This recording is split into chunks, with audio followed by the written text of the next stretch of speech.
Welcome to the city of 1,000 streets, the city that thrives in the dark and has more than enough problems that need solving. What at one point was a dozen or so small villages that struggled to stay safe from the surrounding woods soon formed an alliance based in trade and mutual need for survival. Years would pass, and these villages would grow to a point where borders would clash.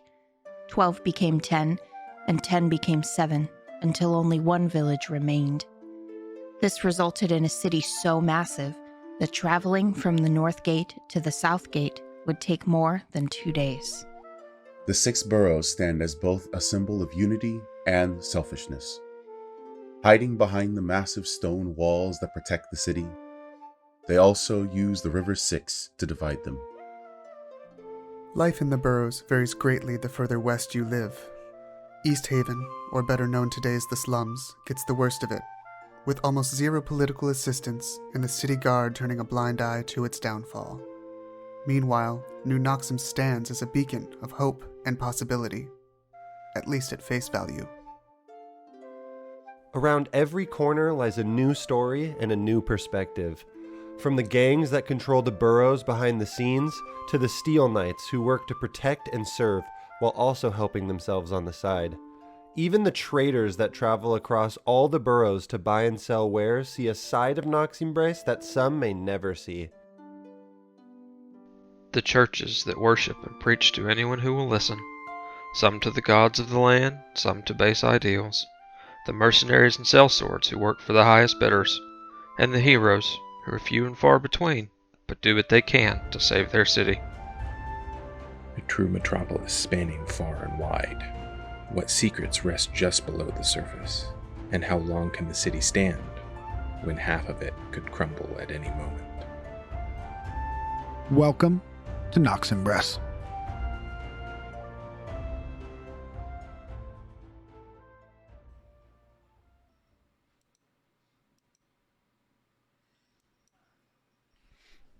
Howdy, everybody.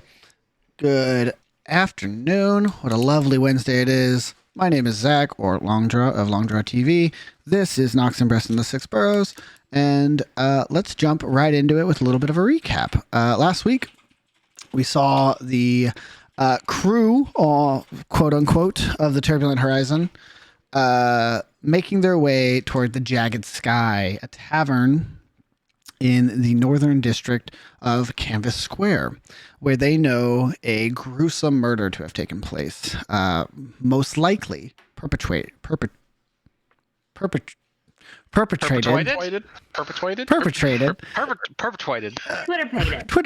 by the murderer and game master they find themselves playing with, Hex. As the crew made their way there with a resourceful amount of spellcasting, deception, and stealth, they found a few clues leading them in multiple directions, as well as the gruesome crime scene of about 12 murders. Volt headed towards the homestead of one Victor Caden, known to have taken a job with the Abbott family in his final moments, and finding a hefty sum of gold, a burner sending stone, a hidden weapon, a dagger in this compartment, and also not hidden but just out for the taking, a photo of him and his wife. Volt stole. Bors heads towards the Church of Cain in search of answers about Hex themselves, as well as a plan to head toward the morgue to investigate these bodies further. And Wally, along with other members of the crew, head towards the abandoned magic shop, now laying in rubble, the Gentle Star, which Wally used to live and work in. So, without any delay, let's go ahead and jump right into it. We'll say, I know we have Wally is doing something the night before you all return to the ship, and Bors is doing something. So we'll have those two. Is there anything else happening while Volt makes his way back to the ship. Well, I think Oh, go for it. go for it. I was gonna say, Zach, you and I talked off stream about it, but I went to go see my father. Correct. Yeah. So we have that as well. Ditch was coming with me, I think. Ditch is going with Wally. Oz, are you headed back to the ship, or is there something you would like to do in these late hours of the day? I'm going back to the ship. Cool. And Matt. Same ship. Fantastic. Okay. Then let's do this then. Inanis, Bors, and Wally. If you, just the three of you, could roll me initiative, and we'll see what order we do this in.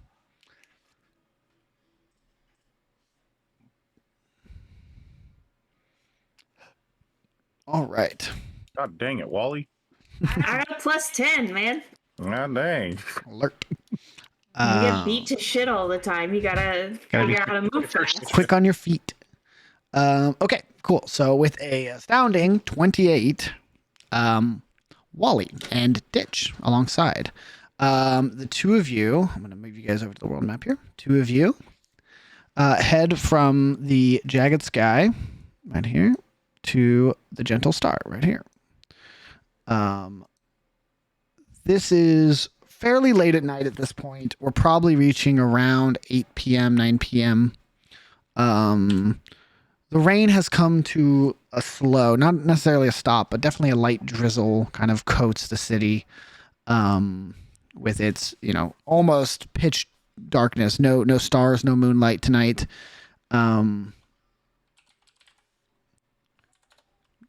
Sorry about that. You all head down the streets of Canvas Square. Carts are shutting up. You see that most of these pitch tents of wares for sale have been closed up, kind of tied closed. Crates have been moved to the back. Food vendors have, pretty much deserted the courtyards. And as you make your way to the more storefront section of Canvas Square, you take the familiar twists and turns that lead you to the Gentle Star, Wally. You've taken this route many a times. You know Canvas Square fairly well in your years here. So getting there is not a problem. What you find as you arrive to the familiar storefront is basically what you left. The surrounding area seems untouched, but the specific building you approach has the entire front portion missing. There is about half a wall that stands on the right side. That is the only thing that remains of the front-facing wall of the store. The two side walls seem fairly structurally sound, if not a little charred. Everything within is still pretty water damaged from the wall of water that was erected to protect all of you. And the entire back of the shop is in tatters, being the epicenter of this explosion. Is there anything specific you're looking for, or are you kind of just scraping the surface here to see what remains? So in my head, I don't know if this is what we're imagining. Our living quarters was above the shop, above the back, or but I don't know what's up there. Am I able to get to the stairs? Is it fully fucked? What's going on? So the stairs in the back would still be, solid. You'd be able to walk on them. Your concern would be that the roof/floor, right, of the upstairs area, may not support much weight at this point, being damaged. The benefit is everything closer to the front of the shop was mostly used as storage. It was kind of like a storage attic. The second floor is kind of split in half with the quarters in the back and storage in the front. So most of the living quarters would probably be untouched and accessible. Okay. Kind of what I'm hoping to find is I'm hoping to kind of look through. Well, first of all, to see if there's anything salvageable that I could sell. Anything left that's worth anything. Also to kind of go through Bowron's stuff, which feels not great, but to see if there's any contact book or something that might give me a clue to where he's gone or who I could talk to about. Gotcha. Gotcha. Okay. So go ahead. Also hex clues, but I don't think Right. there's going to be many of that. Fair enough. So go ahead and we either the two of you individually, because I know you are there, Ditch, or one of you with advantage. Go ahead and roll me an investigation check. How do you want to play this, Wally? Oh, I'm going to need something. do you want to take advantage, or would you like me to just give it a shot? Are you a better investigator than I am? I have mastery in Great. investigation. Go ahead and It's roll. kind of his entire thing. It's kind of the one specific thing he does. And with a 27. Woo! Natural 20, baby. Fuck me. God damn it. Cool. So, I don't think we need to be on this polarizing. Like, we don't need to do 1s and 20s all night. dude, fucking, that's been my life in my last week of D&D. I have lived at that fucking epicenter of oh fuck. So with a 27, a natural 20, there's a lot you find. There's just a shit ton. Basic stuff first. Most of your storefront is fully not serviceable. Like, you will not be able to sell this shit. It's all destroyed. Maybe like money in the cash wrap too would be good. You look, you've left this place for days, and the Steel Knights were here for a couple hours to clean it up. It's been picked by most of the members of Canvas Square, most of the civilians of Canvas Square. A few things. Yeah, like there's an understanding of like, okay, if it's open, it's kind of right here, I might take some stuff. You seems that they didn't go too deep into the storefront in fear of reprisal from Balram. So all of your like display items gone or destroyed. I'll say with a natural 20, you find about 30 silver worth of salvageable items that I'll say just at some point you sell and get the 30 silver for, so we don't have to, have you find a merchant to sell to. I'll get 15 to Ditch. Cool. You guys go 15. You find that some things that were here, again, kind of taken, but again, with a natural 20, I'm going to say it is clear to you, Ditch, some things were taken before the looting began, either as evidence or sticky fingers of a Steel Knight. You just gain that insight at this crime scene. As you make your way upstairs, things get interesting. You move into Balram's quarters, and it is incredibly bare. It is a single desk with nothing on it and a bed. That's it. Searching under the bed, like kind of pushing on it to see if there's anything within, the mattress or the pillow. You don't find anything. You check the desk. It seems that there is like a spot to like deposit ink, and a little slot to hold your quill for where he would write if you were writing letters. Nothing occupies those spots at this time. However, upon kind of dropping to a knee, you kind of run your fingers underneath the desk. There is a small indent near the front right side that you are able to like push a little weight on and twist. And as you press in, it moves and clicks into place, and a panel on the right side of the desk pops open. It's new. That is new. And I look at it. You all die. You pop this panel open and you look inside and you find a book. You see I would argue it's probably about 8 inches tall, probably about that thick. I don't know what you call that, probably about 3 inches thick. And it looks like a novel. Looks like a book that you would read as leisure. It doesn't seem to be anything crazy. And as you kind of flip it over in your hands, there is a title written on the front in kind of gold filigree that reads The Lost Cub. Lost Cub. Mm-hmm. Does it look like it's in good condition? It looks like it's in immaculate condition. Did Balron ever say anything about his, like, did he like pleasure reading or collected books or? I don't know quite the answer to this, Zach, but Valram doesn't strike me as a guy who reads. Valram had little to no hobbies. Right. Not a big file. It was kind of all work, no play with Balram. You know, if he was not here in the shop, he was out trying to find something for the shop or talk to somebody. Well, this obviously has some kind of importance to him. Can I flip through it and kind of, I don't know, investigate, see if it's actually some other thing that's not a novel? How?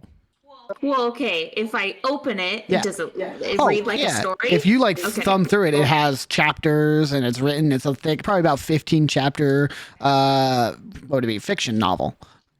That's what it appears to be. Secondarily, can I either do detect magic or an arcana to see if it's like enchanted in some way? For sure, yeah. I would say detect magic if you wanted to do that as a ritual, or burn the spell slot, whichever works for you. You can do that. Arcana is going to be a little tricky, as there is nothing on it that appears to be arcane. There's no runes or anything like that. I'll just do detect magic. Okay, cool. Do you do it as a ritual? Yeah. So you kind of set it down, do the rune crafting around it, spend the 10 minutes, and as you finish, the book does not emit any magic.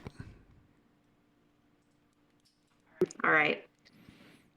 Well, it's not magical as far as I can tell. Maybe it was a really rare book.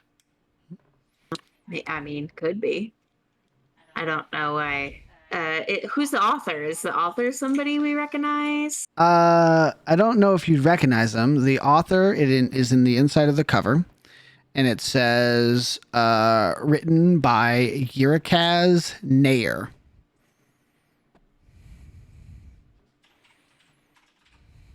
Nair? Nayr. YR.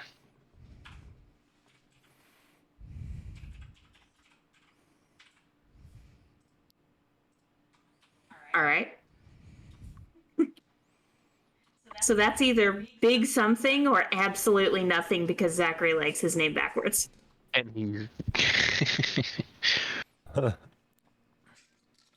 Okay, well, I definitely grabbed the book. Is there anything else inside this here? Does it have like Yes. another slot to like turn, and then it's like some desk No. from Natural Treasure shit? Not even going to make you check with a natural 20. This seems to be the one hidden compartment. I will say, if you remove the book and you look inside, in the very back of the cabinet, this little cubby, there is a small card, like kind of business card, sitting in the back.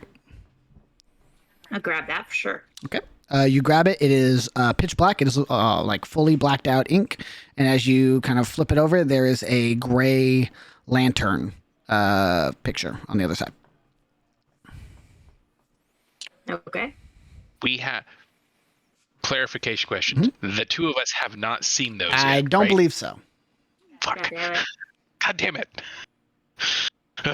I know Oz has one, and I forget who was given the one below deck. I believe it was Volt. Matt. Was it Matt? Okay. Matt. So Matt and Oz both possess one of these. You have not seen one. Okay. So So yeah, we know nothing. take that That seems too. interesting. You should keep it. I mean, I will. I came here mostly to look for contacts of Balram, and this for sure looks like a business card. So Do we see any kind of like other business stuff, like ledger or No. any kind of? It's just blank. It's just Blank. very minimalistic. Yep. Okay. No. okay. Were there any other things you needed to get? Did you have supplies or items you wanted to get from your room? You know, anything that is that important to me, I carry on my person. Fair. There's nothing left here for me. I guess that's it. I can't think of anything. Like there wouldn't be anything left behind by the bandits because that was in the front of the shop. It's all blown up. Yeah, it looks like it's gotten water damaged, and anything that would have been of use is gone already. People either have taken it or it was taken by the Steel Knights. I don't know if this would be an insight roll or what. My thought is that because his secret compartment had the thing in it still, that he has not been here. Yeah, go ahead and roll insight. Yeah, insight sounds good. We can do an insight roll for that. Cool.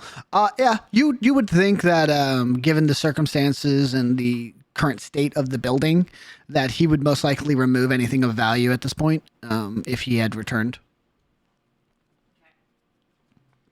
All right.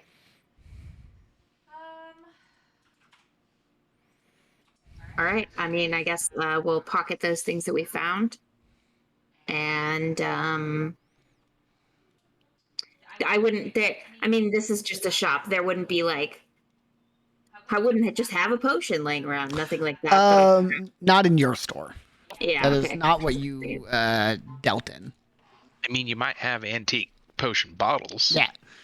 You probably not have full of some really tasty red water that at one point you said was a healing potion. Listen, if there's some bottles of wine, I'll take them. Sure, I'll say you go into the very back and there's just like a little case. You're like, fuck it. Hell yeah. A little walk me down bottle. All right. On our way out, whenever we're leaving, either because I don't know if the stairs were back entrance or if it was in the same near shop. the back. Yep. Okay. As we're leaving, do I notice anybody like canvassing or watching or keeping an eye out for the shop? Give me a perception check. Oh 25. my god, dude, you're on fire. A 20 and a 19. You have taken Pearson Rox's rolls from last session. I'll say you notice this over the course of the entire walk to the boat. You notice multiple sets of eyes on you. None that follow you for too long. You are kind of walking and you feel like you know the feeling of like someone staring at me. You turn, you'll make eye contact with somebody sitting on a corner or bench, and then they'll get up and walk away. And then 10 minutes later down the street, you'll feel it again. And it'll be a completely different person. It won't be the same person you recognized before. And they'll do the same thing. They'll look up and catch your eye and then walk away. Do I feel like they're watching us two, or are they watching me? It's hard to tell. They are catching your eye, but maybe because you're catching their eye, and they're noticing you, noticing them, kind of thing. It's hard to tell. Okay, I'll kind of casually mention it as we're walking. Just in small talk conversation, not trying to make it obvious for those around us, but I'll let Wally know. Hey, I don't know if it's multiple people watching us, but there seems to be some wandering eyes on us specifically. I don't know if it's just coincidence or me being paranoid, but Maybe we should take a less direct path back to the boat. I think that might be a good idea. We'll kind of circle back and kind of do some wandering.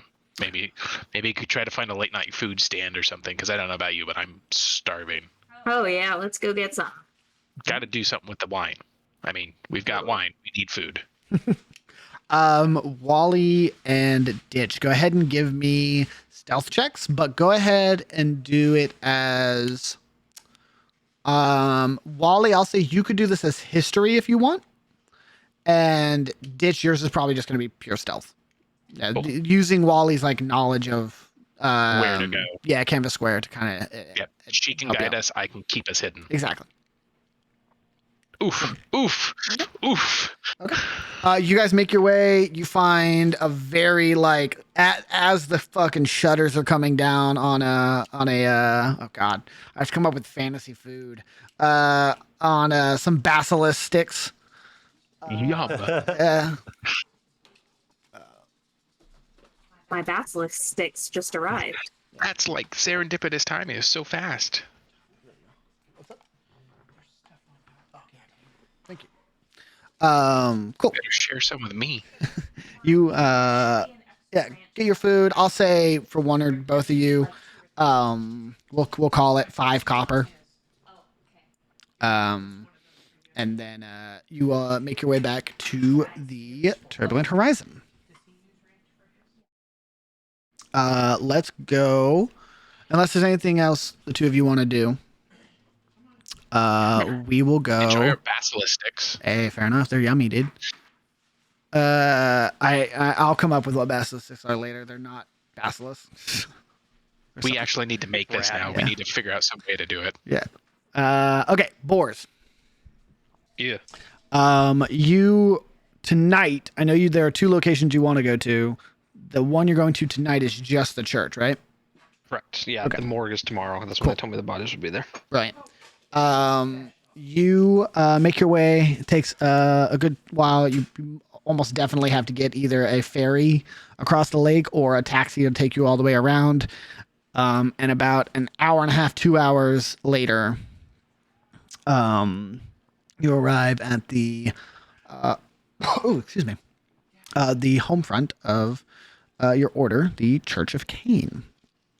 This is a large, kind of renovated mansion almost that obviously at some point was a residential building that like people lived in and has now been like attached to both houses on its left and right to make this almost like probably 40-room citadel kind of thing where like it's been built up. It has a full wall around it that's been constructed. Multiple towers sit along the wall to kind of like have guards posted. It sits in the middle of a neighborhood. It is very out of place, but also looks like it belongs perfectly based on how people act around it and treat it. You make your way in the front gate. Doors are open for you. Like your regalia is noted. Your face is recognized.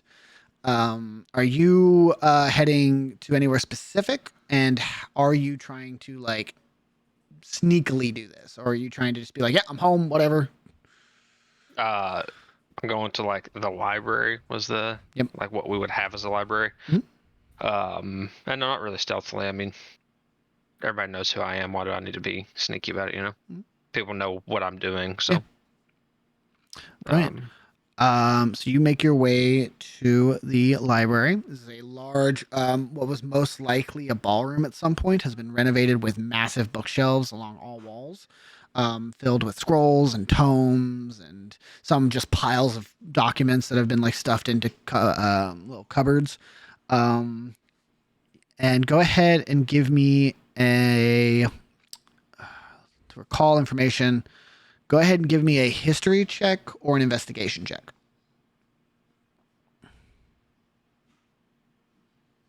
Yeah. So I'll say with a 4, you learn all of the knowledge previously discussed. You learn the answers to your questions you have already asked. Yeah. The obvious surface level information. Would I be able to find a book on like ritual, like ask like a librarian about rituals that they might perform? Like the yeah, for sure. What type of ritual are you looking for? Like anything that our traditional target would perform, like involving like mass bodies, like what we gotcha. Okay. Sure. Give me, I'll say this is, because of your 4, I'm going to say this with disadvantage. Give me a investigation check. Because this is not about recalling knowledge. This is about discovering something unknown to you. Okay. With an 11, I'll say that there is multiple like references to very nondescript rituals that talk about, the blood of an enemy or, cutting one from, cheek to cheek, like different things that specify like blood ritual or blood magic, but nothing specific enough to be like, yeah, you need 12 bodies to do this. I will take that book with me. Okay. As well as I'll get a book on like how to cleanse the wounds caused by these individuals. Body tending for dummies and hunting for dummies. You take those two? Yeah. Cool. Yeah. Sounds much. Good. And then I'll stop at like a supply room and pick up the stuff to perform last rites. Gotcha. Enough to do it for the amount of people. Cool. And then I imagine we have a ledger with hunts in it somewhere. Yep. Right. I would go there and check for what I had messaged you about. Yep. Same thing. You see no mentions. There is, however, it's a weird like documentation system. There is a like little form of like, oh, want to put a hit on somebody, note here kind of thing. Yeah. I will fill that out. Cool. With the appropriate information. Sounds good. Maybe not necessarily like a kill on sight kind of order. Yeah. But definitely kind of a keep heads your up. eye out. Yeah. Cool. Possible sighting kind of thing. Yeah, there's a new player in town kind of thing. For sure. And then the last thing I would do at the church would be go down to the ritual room and clean my dagger there that I used on the Master Sergeant. Gotcha. Yeah, for sure. You do all those things. I'm gonna say it is late. Yeah, you do all those things uninterrupted. No, it's pretty slow night. You catch some eyes walking the halls. Small talk is made of like, oh, how's it going? Heard you're on the hunt. What's going on? Can we help? Blah blah blah blah blah. You grab your tomes. You fill out your form, and you depart. Cool. And then finally, Inanis. Sorry, Boris. Mark down 1 silver 5 copper for the taxi fare. Okay. You took a long trip. And Inanis, it'll be the same for you as well. You said 1 silver and how much copper? 5 copper. But Inanis, you are able to flag down a taxi. You make your way to not the center of New Noxum, but close to. And you return probably around like late 9 p.m., closing in on 10. Noxum seems to be a little luckier than the rest of the city. It's not quite as drenched. It's a very light drizzle, almost no rain at all at this point. And you make your way home. Cool. So still as Kage, still as the blacksmith, I kind of, as I'm approaching the residency, I'm keeping a watchful eye to make sure that no one is, I would say no one's keeping a direct eye on me. Not necessarily worried about like kind of passerbys looking, but more so like there's someone intentionally watching me. Gotcha. Cool. Give me a perception check. Mm-hmm.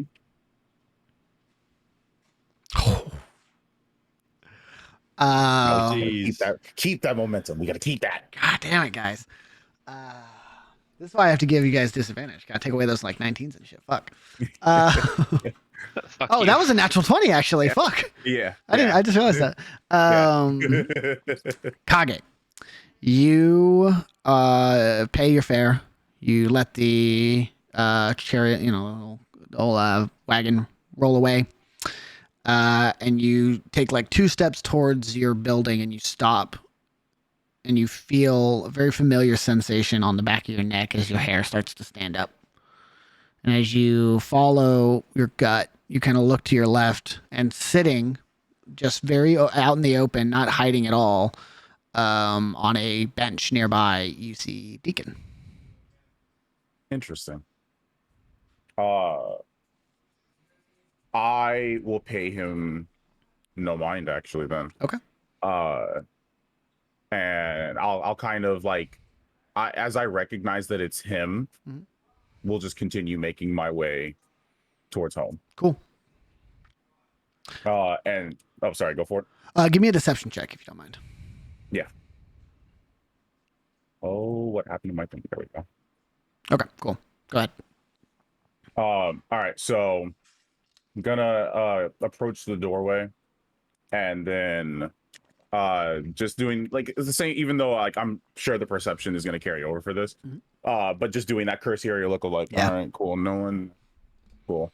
And I kind of clear my throat and I knock on the door.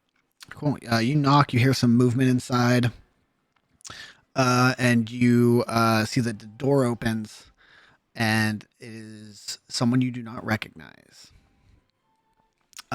Standing inside. Give me just a sec.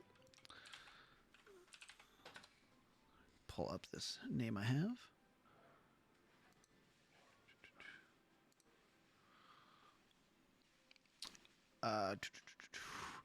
You see a female Steel Knight. They wear the regalia and rank of a knight lieutenant. This is the rank above your father. She stands there. Weapon and all that has been like removed. You see it sits on your table, like about 5 feet away from her. Helmet next to it, and she looks at you, and she says, "Good evening. Good evening. May I help you?" Yes, I am in search of one Dagon Cadmus. He told me if I was ever in need of his support that I could find him here. Right. You see, she turns around and kind of looks at your father's door and goes, "Just a moment, please. It's quite cold. Step inside." And she walks Thank you. over and opens your father's door and closes it behind her. A few minutes go by. They both step out together. And you see Dagon looks up at you and kind of makes eye contact with you, and his eyes go wide. And he like immediately stone faces it. And he looks over at this Still Knight and he goes, "Morgan, apologies for the intrusion. This is an old acquaintance of mine, Kage."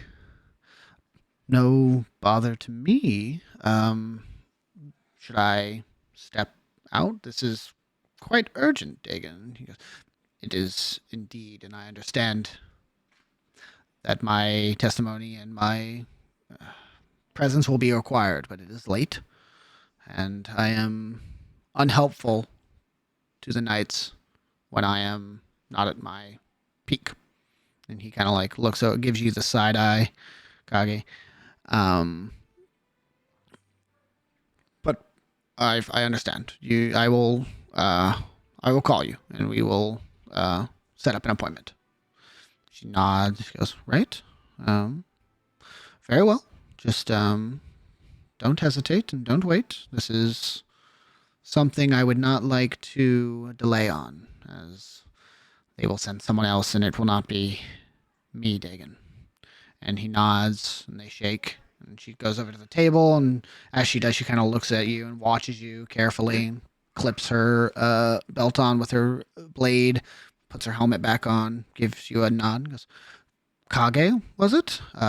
You have yourself a good evening, and hopefully whatever troubles you find yourself in are remedied to sweet." And Thank you so much, Madam Knight. I appreciate it. no need. And she steps to the door and looks back at Dagon and kind of gives him a nod. He salutes her. And she steps out. You see, Dagon immediately looks at you and kind of puts a finger up and looks over at the door and waits. And he walks over to it and he puts his ear up against it. And he waits. About 2 minutes of solid silence go by. And then he removes his ear, kind of looks back at you, and stands up tall again. "Kage." Mr. Cadmus. "What's going on?" I will try to not be as... I don't know how to put this into words. Many ears are everywhere. Many eyes are even further, as I myself have seemed to have witnessed as I've entered. Is there any way to guarantee that our conversation will be safe? You see Dagon kind of walks over to one of the walls in the kind of not living room, right, but more like a little reception area that holds like the couch and like a tea table and all that. And he removes a portrait from the wall and sits behind it a large arcane rune. You see he puts his hand on it and it glows, and the entire exterior walls just puts the portrait back up. We are safe for now. It will not hold. It's quite expensive to have one that is permanent, but this buys us time. Then I shall not delay. Ioannis, as you know, is in trouble. someone or multiple people, quite unclear, are conspiring against him for whatever unknown reason. Still unclear. And I'm sure that if myself or any of your other friends that he has access to were to come into contact with him, that there'd be some needed guidance, some assistance. He's a boy being framed for something he didn't do. Dagon, I've seen the crime scene. This is not something that Idanis is capable of. At least not where he is now. And we need to help him. But the question is, what is helping Idanis at this point? Okay, we are in a predicament. I cannot come to him. I am most likely watched on the perimeter. Lieutenant Godfrey has made quite sure of that. Now, thankfully, I have you and I have others in place that can pass my message along to him. And I'm so lucky that I think most names go unknown to the Knights. However, they have also removed me from the investigation. They tell me nothing, even with my stature. I've requested information, and I have been shot down on numerous occasions this afternoon. So, unfortunately, when it comes to the who and the why, I am of no help. I leave that to you and Inanis. But, as for guidance, that I can provide. The Knights look for a body. They look for a scapegoat now. They have pressure from what remains of the Abbott family. They have pressure from their own leadership, and they have even pressure from the king. And it all rains down, as we know. So, until adequate evidence is brought forward, Inanis is in a troubling position. They will hang him for murder and will apologize when they learn they're wrong. And it will happen in that order. And regardless of my station, I will be unable to change that.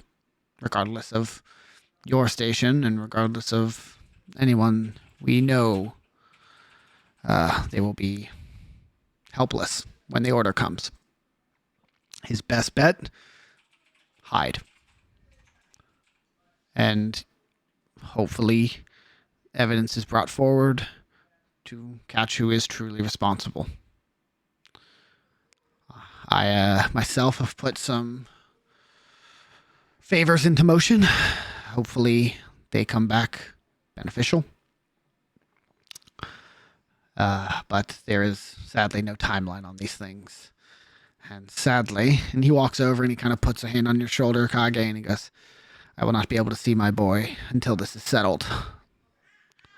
So I need you to tell him that I care, I am here, I have not forgotten him, and he will come home soon. Can you do that for me, Kage? In my life, I will pass this along to him. I'll make sure of it. Thank you, friend. Now, I am almost certain that Knight Godfrey watches us, or a lackey of hers does. And while they cannot quite perceive the exact conversation we are having in here, they are perceptive of the time it is taking for us to have it.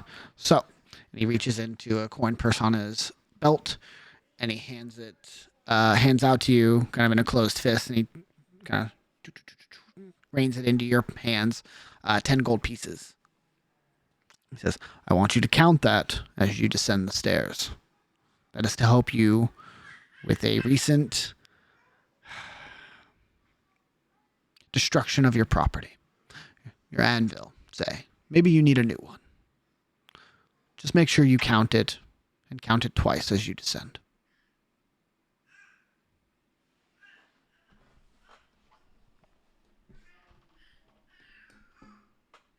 I kind of like gesture very motion like at the hint that he gave that, you know, potentially being watched. I'm like, thank you. Thank you. The offer is too kind. And as I'm doing the gesture, I go, there are only two things left before I must make my escape. One is the matter of your gift to your son.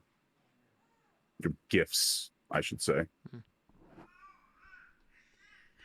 It is clear that the mask is going to be trouble, but you know that Inanis cannot part with it.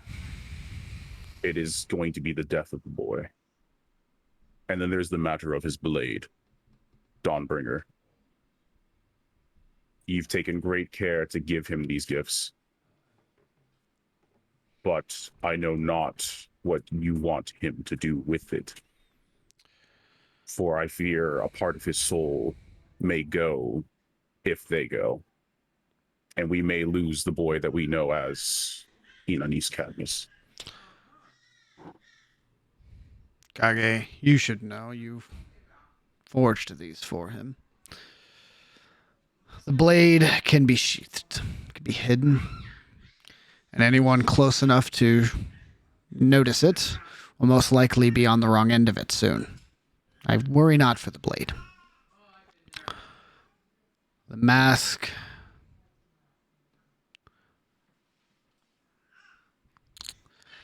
It was to protect a boy. It was to help a child. My son is not a child anymore. If the mask must go, even for a short time, I know that Inanis will wear it without delay and with pride, because he knows that he is my kin.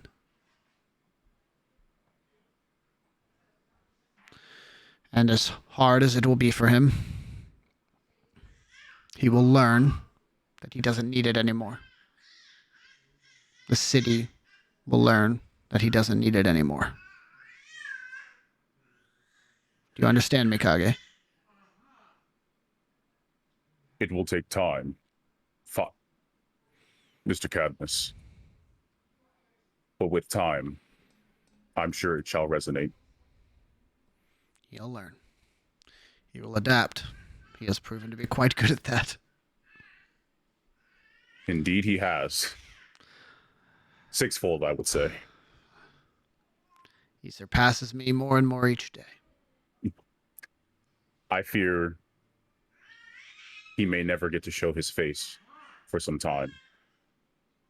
Are you okay with Inanis Cadmus not being here?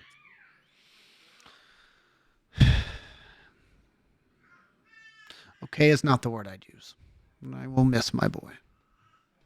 But Inanis will return soon. If not tomorrow, then the day after or the day after. I have no fear that my son will come home to me.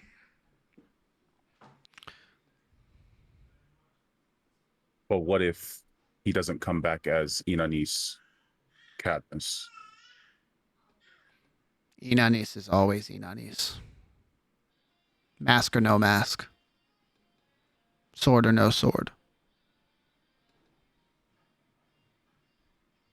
I shall pass it along. Thank you, Kage. And as I stand up, I go, the second matter is a name. Deacon. And I give the description of like the person encountered. You see, he hurries over to a desk and begins kind of scribbling this down. Knows of your family, knows of Inanis, and potentially knows of us. And is ever watchful. Snuck up on Inanis when not even consciously aware he was there, and seems to have been watching me upon my entry here. I paid him no mind you, but knowing him, he's probably already aware of what I was up to when he spotted me. Well, a new name and a new face into our already complex situation is no aid. But from what you've told me, he sounds neutral by now. Maybe for now. And we will use that until it changes. I agree. Let's keep him as not a foe until we no longer have the choice.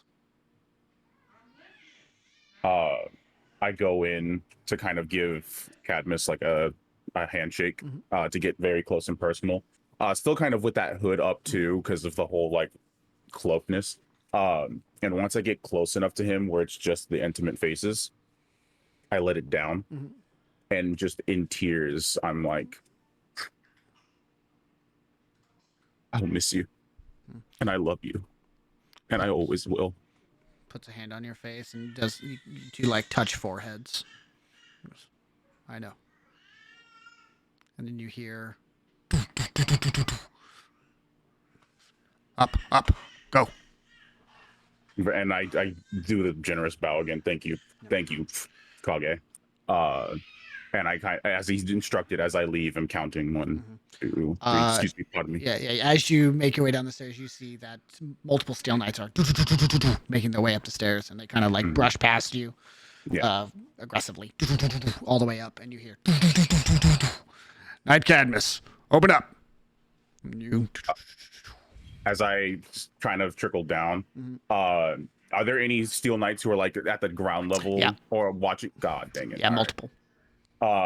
Is there a crowd that I can kind of like disappear into? Yeah. It's late, but it's also again incredibly crowded city. So at this point, you see that like multiple people from the other like surrounding like apartment buildings have all like descended down and are watching as like multiple like large Steel Knight chariots are sitting outside.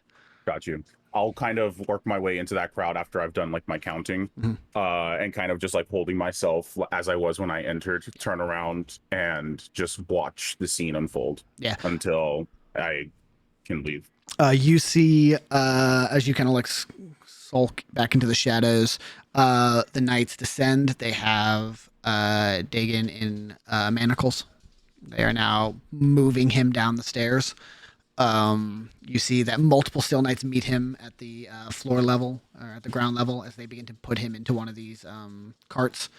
You see as they're doing so, the familiar form of Knight Lieutenant Morgan appears and begins yelling. It's hard to like hear exactly what she's saying, but you hear something along the lines of like find him, and she begins like describing somebody, which you would now know to be you.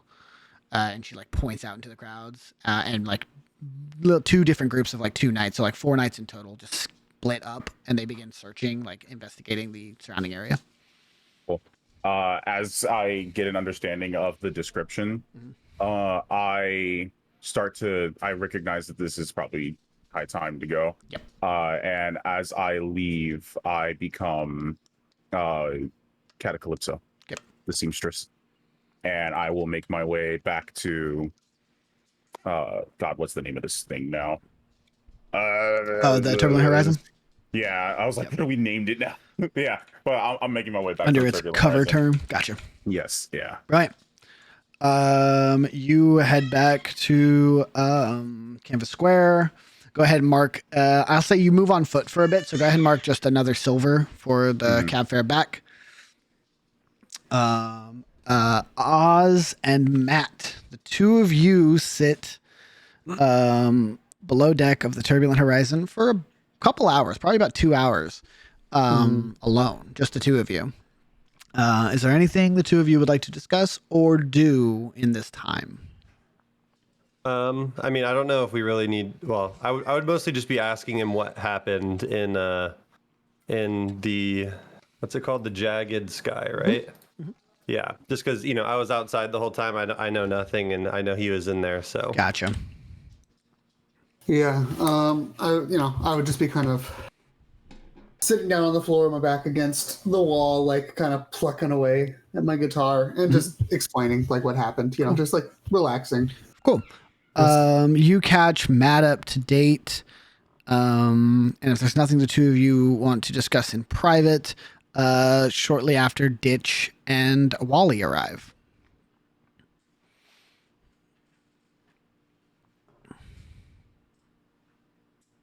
Hey, you two. Hey. Long time no see. Glad we all made it out safely. Serious, Not being pursued. It's good. Sounded like it was crazy in there. As we walk in, I'm finishing off one of the oh my god, basilistics.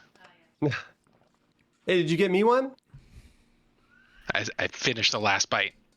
Well, did you guys eat?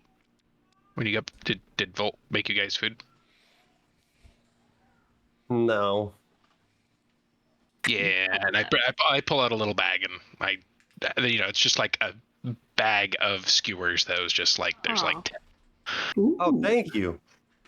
Figured we weren't gonna have time to eat on the way back, so stocked up a bit. Hey, Oz, thank you for the cover. That was a pretty good idea. Yep. Yep. Yeah. I tried to figure out a way of getting them out of there, but it would have just been too obvious. Quick thinking. I just wish there was a way we could have figured out who did that. There wasn't a lot of evidence, and I feel like we were missing something with that whole crime scene. I feel like we looked something over that was completely obvious. Well, I was thinking about it on the walk back over here, and it's the timeline doesn't quite make sense to me. So they had the payment to Victor on the day of our meeting, right? But the murders that Inani supposedly had committed were not today. It was yesterday. So they paid Victor to come get Inani's, and then more murders happened? Because why would they come in after the murder scene to fill out the ledger and leave it there? Unless that was already planned, like if they were already planning on framing Inani's.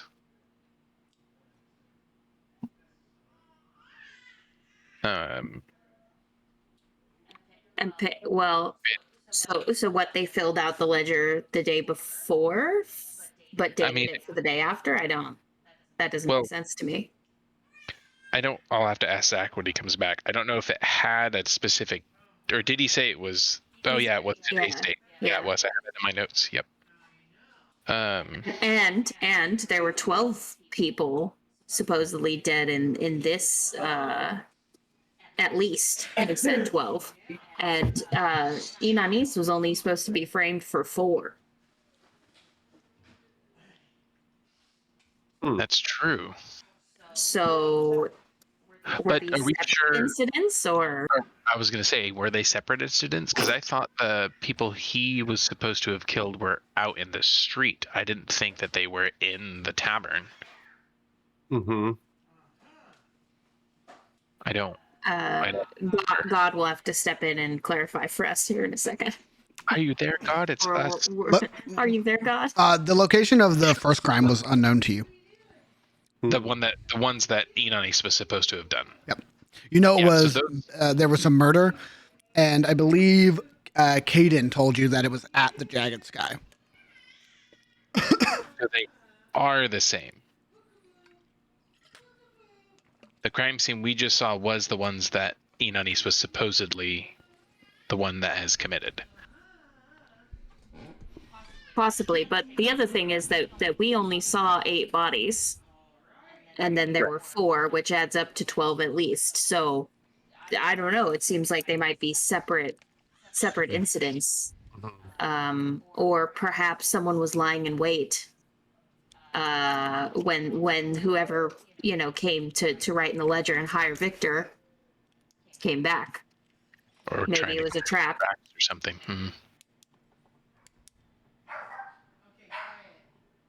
And I think it's a long stretch for the Knights to say that Inanis is capable of killing 4 people, and then in the same day after he's already being looked for, killing an additional 8. But I think that's exactly what they're going to try to do. Yep. I don't know. Seems odd, and that's the other thing I don't quite understand. We need to look also into who is this Bagwell fellow, because he was both in the ledger and mentioned by Deacon. And if this ledger is supposed to be believed, they're both under the same listing. Victor Caden was listed as raw meat / manual labor. Correct me if I'm wrong, Zach. Is that true? They were both listed. Yeah. And then Bagwell, this was 3 weeks ago, was listed as manual labor raw meat for 2 copper. So there's something to do with the amount of gold that's listed for the payment. Because if we go, do we know how much money? Volt hasn't come back yet, has he? No. We haven't seen him yet, so we don't know how much money there is. Correct. But we know that there was a amount related to it.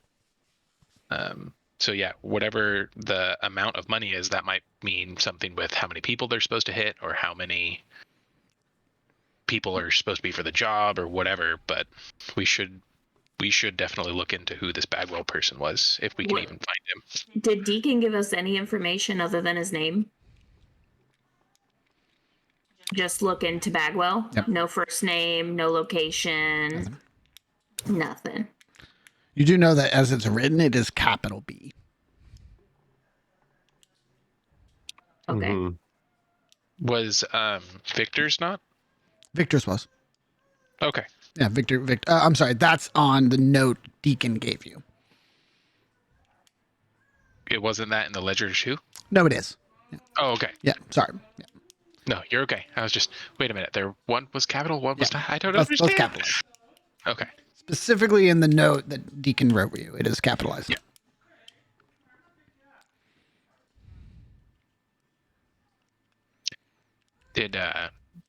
Did you guys encounter anything on your way back to the ship? No. No. Nobody followed you or anything? Not that I know. Not that you saw. Okay. On our way back from the shop, I don't know if it's just me being paranoid, but it looked like there were some people, never the same person, but a lot of people were making eye contact with me.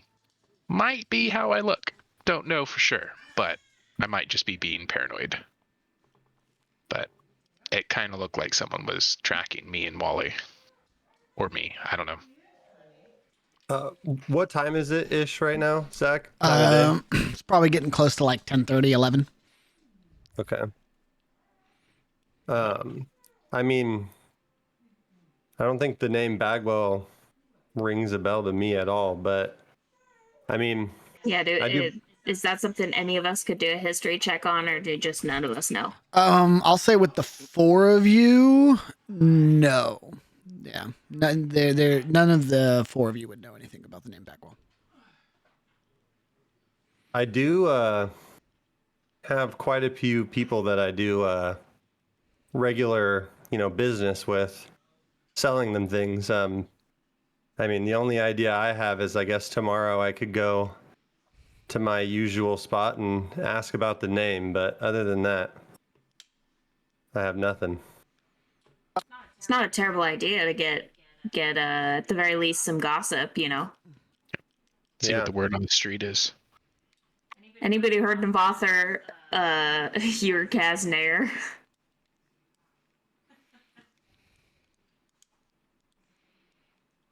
No.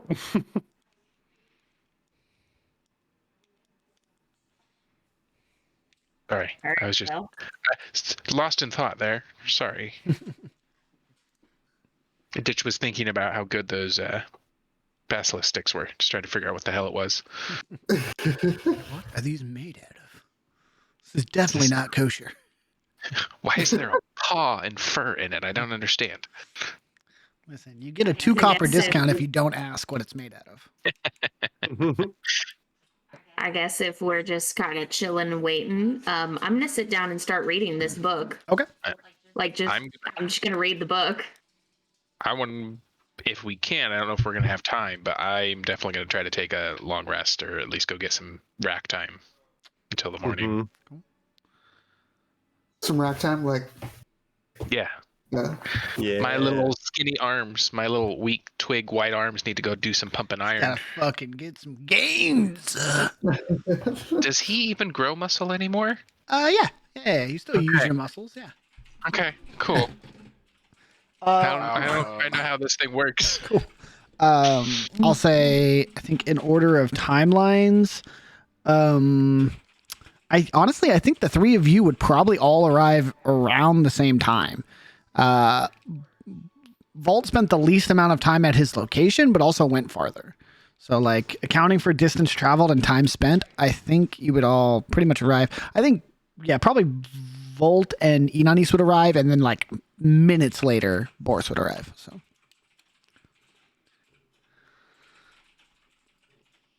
well, if I'm arriving, I would assume that I kind of get myself presentable for the crew. And then I'll just make my way on board. Cool. DM, did you see my my private message? I did not. Let's see here.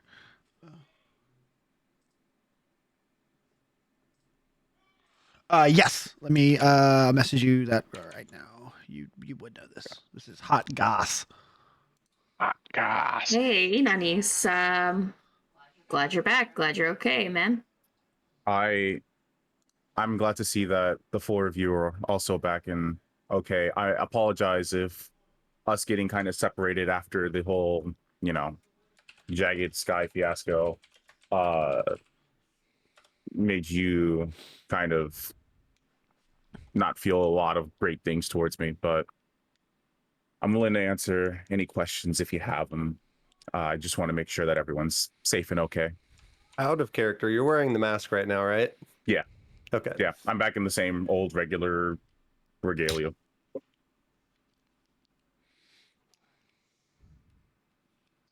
I'll kind of just make like small talk where it's just like, so this weather, huh?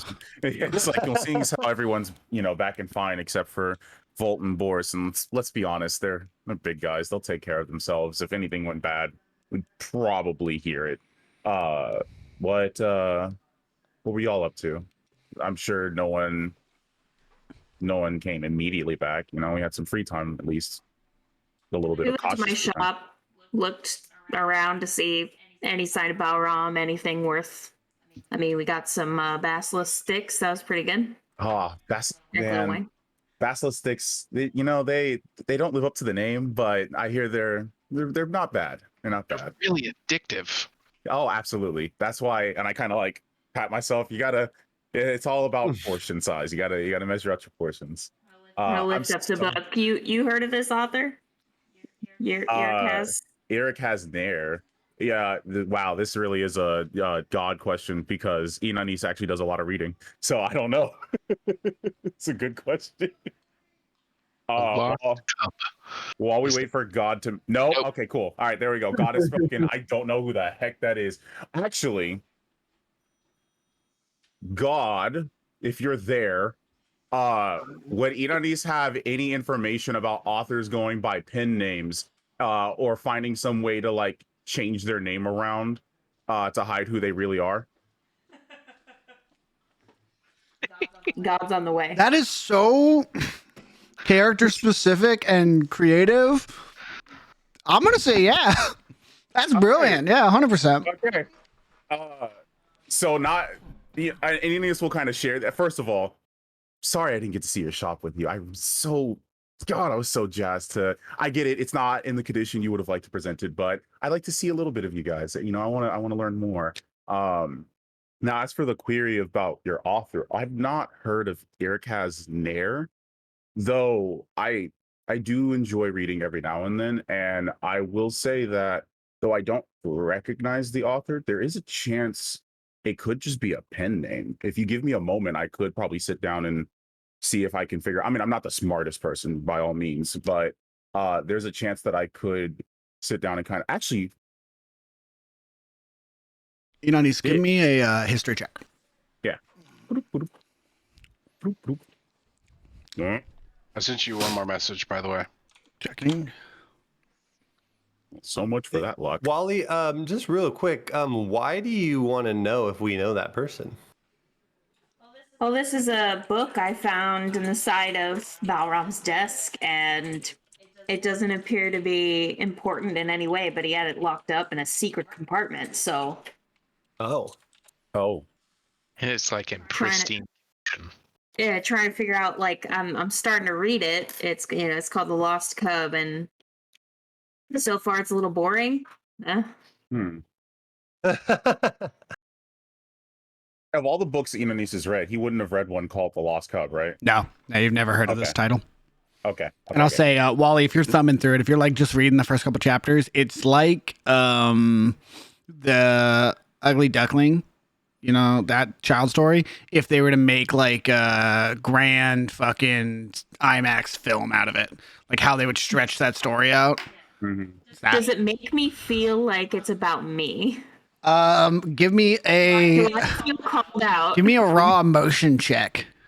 This is just a luck check.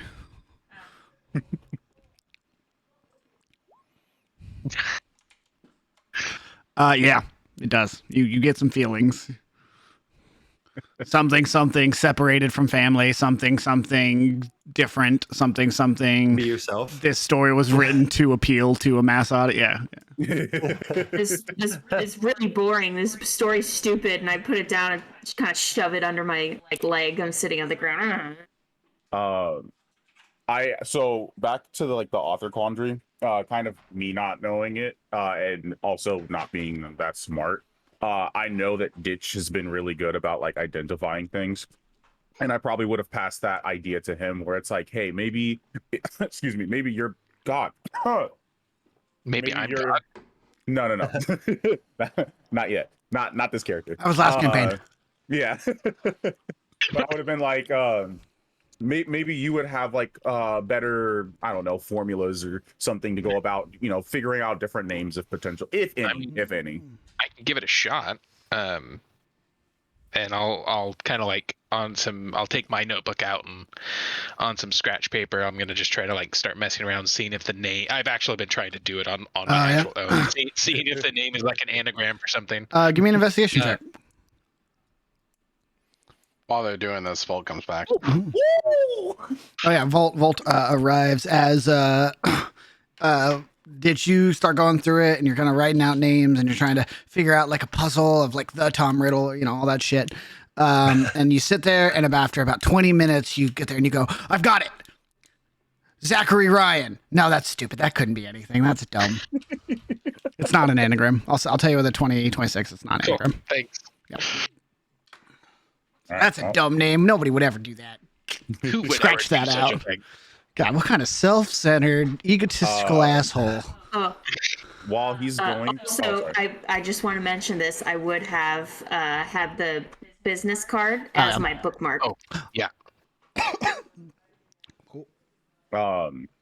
While Dish is going through that process and just going through his whole mind tinkering, trying to figure this out. One thing I would have probably said to Wally is now, as someone who, and I'm not even gonna hide this fact, as someone who is all about keeping certain secrets, it's very strange that a secret that he would keep would be something so mundane, to put it in better terms. That's not something that people would hide unless it was either a hidden message, a clue to something, or if there's some personal sentiment to that specific object. For instance, a cup. Cups can come in many forms and many shapes, but at the end of the day, a cup is a cup. Now, one person may not cherish a cup. They may just be like, oh, whatever, toss it to the side. But a cup made by your child, is something you may cherish more. Now, I'm not saying like maybe someone wrote the book for him. No, but my thought would either be he knows the author, and so this is some kind of valuable first edition something. So if I figure out who the author is, maybe I can find him. Right. Or my first thought was that it was enchanted in some way. Maybe there's a secret meaning. It was a diary. It was a contact list, and he had it masquerading as a book. But I did detect magic, and there's nothing. Right. And it's Oz, you're in the room, correct? I am. Austin? I'm just still plucking away at my guitar. You're the only one from East Haven here. Can you roll me a history check, please? Ooh. Excuse me. Sorry, Oz, you're the only one who remembers you're from East Haven here? Damn it. Let me find the history. I need to stop doing characters. I can't remember shit. I want to do this thing. You don't remember that thing. Wally, you weren't really enthused by that read, were you? I mean, I feel like I should read it. Okay. It's boring, though. If you like someone who has really nothing to read anymore, I'd gladly go through the hard work of reading it for you. And if I find any information, I'll make sure to pass it along. Wally thinks for a minute. Goes, it's boring, but it was important to Balram, so I'll keep it. And he kind of like pushes it further under his leg. Like, this is my book. Don't touch my book. No, and I'm kind of trying to recognize that you need to like, oh, sorry, my bad. This book is dumb and I hate it. Oh, can I have it? No, it's mine. No, it's mine. Oz, you were sitting there kind of in your own world, playing along, and you're just kind of taking all this in passively. And you hear the name Eurocast, and you're like, oh, that's that shitty old building in North East Haven. Okay. There's like a sign you remember vividly. You've like done trips up there. You've like performed up there in like some dive bars. There's a really shitty building up there with a sign on it that's like broken in half. And the front portion of the sign is like YRAK broken.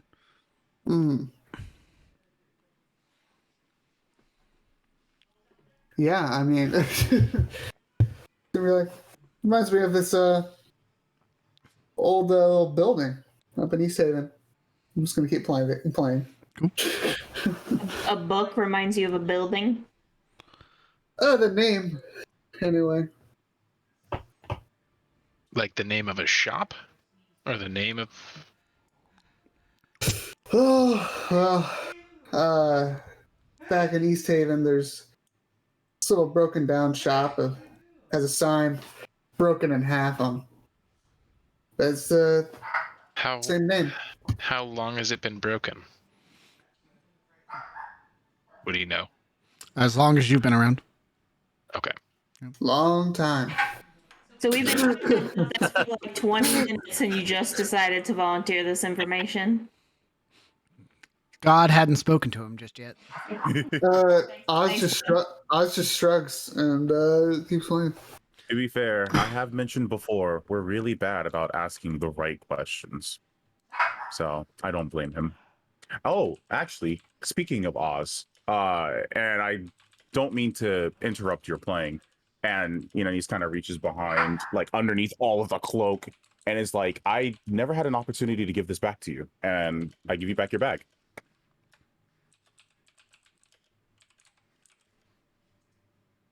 I didn't do anything to tamper with it.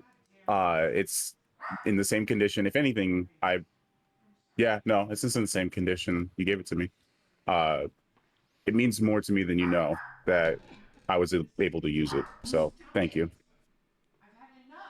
I kind of strum a chord, just kind of letting it ring, and I take the bag, I set it down next to me, I nod my head, and I keep playing. He's really trying to get through this fucking Stairway to Heaven. Come on, guys. Volt enters. Hey, Volt, what up? Hey. Volt, that's I got a bag.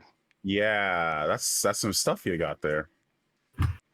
Well, my bag's got a dagger, Okay. a picture of my master sergeant and his ex.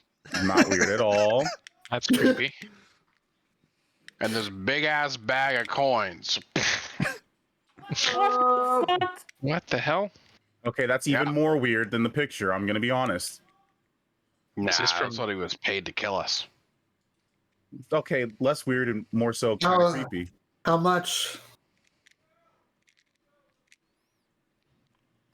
I wasn't great with counting, but I mean, I'll start. 1. There's a lot of coins. 2. 3. Here, I'll save you the trouble, and I'll like pick it up and kind of feel it, just to try to guess. Would Ditch even be able to do that? Yeah. Like from muscle memory? Give me a God. What was this? Give me a history check with disadvantage. 15. You said you're like upper like mid 2000s, something like that. It's at least 2,000 gold. Wait. That's So- weird though. Yeah, that doesn't match the Start ledger at flipping- all. Yeah, I'll start flipping through my notes. It looks like Ledger. yeah, we found a ledger when Wally and I were hiding in the tavern. We were looking in the back office. We found a ledger that had Victor Caden's name in it. That said he was hired for manual labor / raw meat imports, and he was paid 10 silver, and it had today's date on it. At the mention of raw meat, and he's kind of like grabs his neck. He's like, raw. Ugh. Are you guys ready to move house? I mean, Probably best. we might have a lead on somewhere in East Haven. Cool. We We can can head move the that ship over there direction. then. Yeah, And but should we wait Bolt's- for Boris?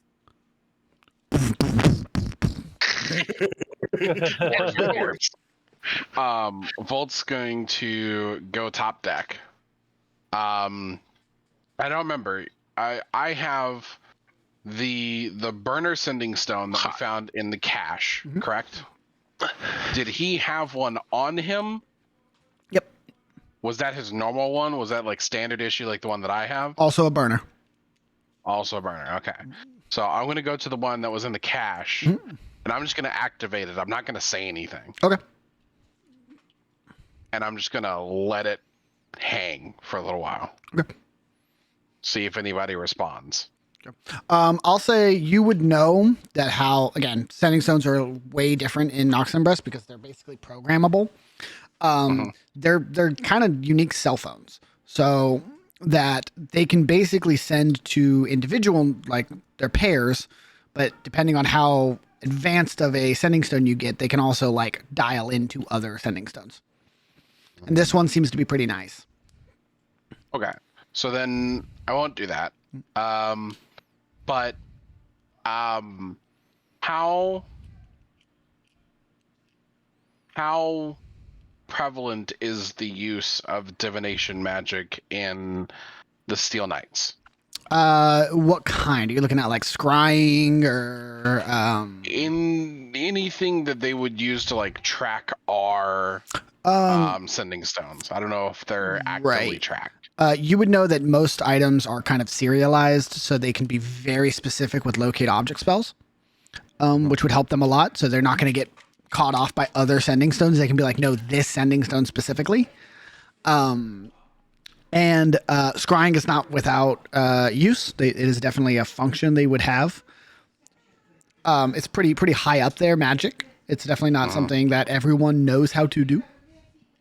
Right. And the two that I picked off of him would be burner phones, probably not provided by the Steel Knights. Correct. These seem to be kind of like back alley purchased. Yep. Okay. Then I'm going to take my sending stone that I have from the Steel Knights. Okay.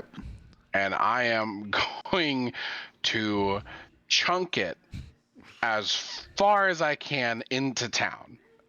Into Canvas Square? Yeah. Okay, so you like step outside this little shipping yard and you're just like, woo, give me a strength check. Strength check. You hear a woman on the other side of town. Ow! My baby! Come on, I would have rolled that. I don't know why. It's a free action to throw a sending stone at a baby. Oh god. It's a natural 20. You fucking bomb this thing. It goes over like multiple streets and just disappears into the distance. Right. Volt is then going to board the ship and start readying it for departure. Okay. And anybody else wants to help me with this so we can go, because I sincerely doubt that none of us were followed. So the sooner we leave, the safer we are. I'll help him like I did last time. Absolutely help him. And then I'm going to read the books for tomorrow. You're going to do what with them? Start reading over them for tomorrow. Gotcha. Wally will kind of go up with everybody and put her around and try to look busy because he can't actually lift anything or, pull yes, on good, any of these good job. ropes. You got very good. Yes. He'll kind of like put a hand on the wheel, just like Sounds like he needs. that way. Hold the capstan. Sounds like he needs to join Ditch in some rack time.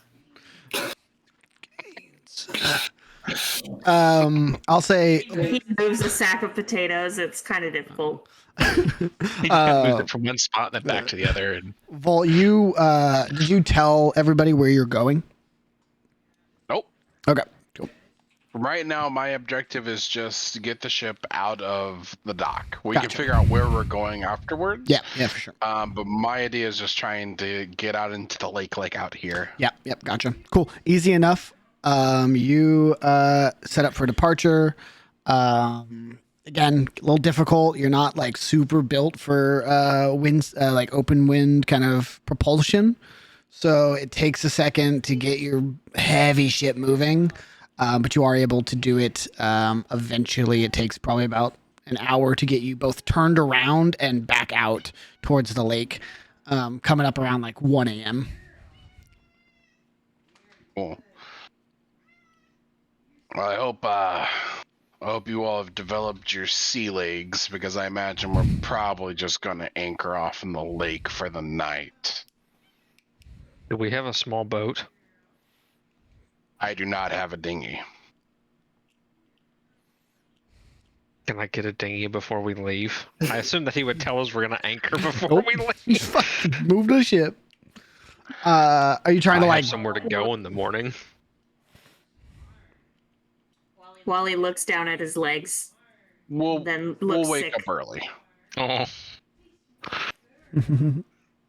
We'll wake up early. I'll make sure you make it to whatever you're going to do. How early do you want to be at shore? Preferably 7 a.m. Alright, I guess I'm not sleeping. Right.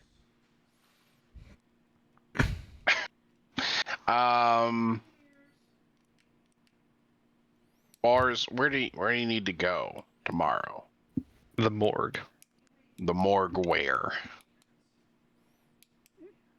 They would have told me which morgue. I don't know.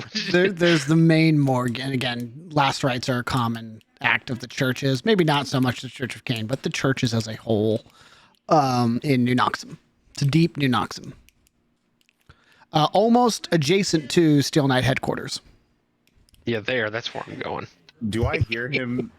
Do I hear him mention New Noxim? He says the morgue. You know what? That's fair enough. At the mention of the morgue, Inanis with the most exaggerated like head turn goes, no, I cannot go anywhere near. And I'm just gonna like walk away as if I didn't hear anything. All right. So why don't we come to a middle ground? We'll go anchor where I anchored before in Midtown, because they probably don't expect us to go back to where we were attacked. So at the very least, it would be an unexpected move. We'll set up there for today. You can go off and do whatever you have to do at the morgue. And then afterwards, you can come back and we'll finish heading over further east. Yeah, that works. I don't care, just as long as I can get to the morgue tomorrow. All right. Any objections? Nope. Think so. Great. Makes me feel a lot better. Is there a way for us to travel, I don't know, to East Haven and back without the boat? Either you could drop some money on a taxi or you could walk it. Or join the church. We have free boats. Why don't you just take your boat to where you need to go then? Well, I would if we had one. What happened to the one that you were using before? Now Did he they brings give up it back? It's like a borrow thing. Yeah. Yeah. Take a penny, leave a penny.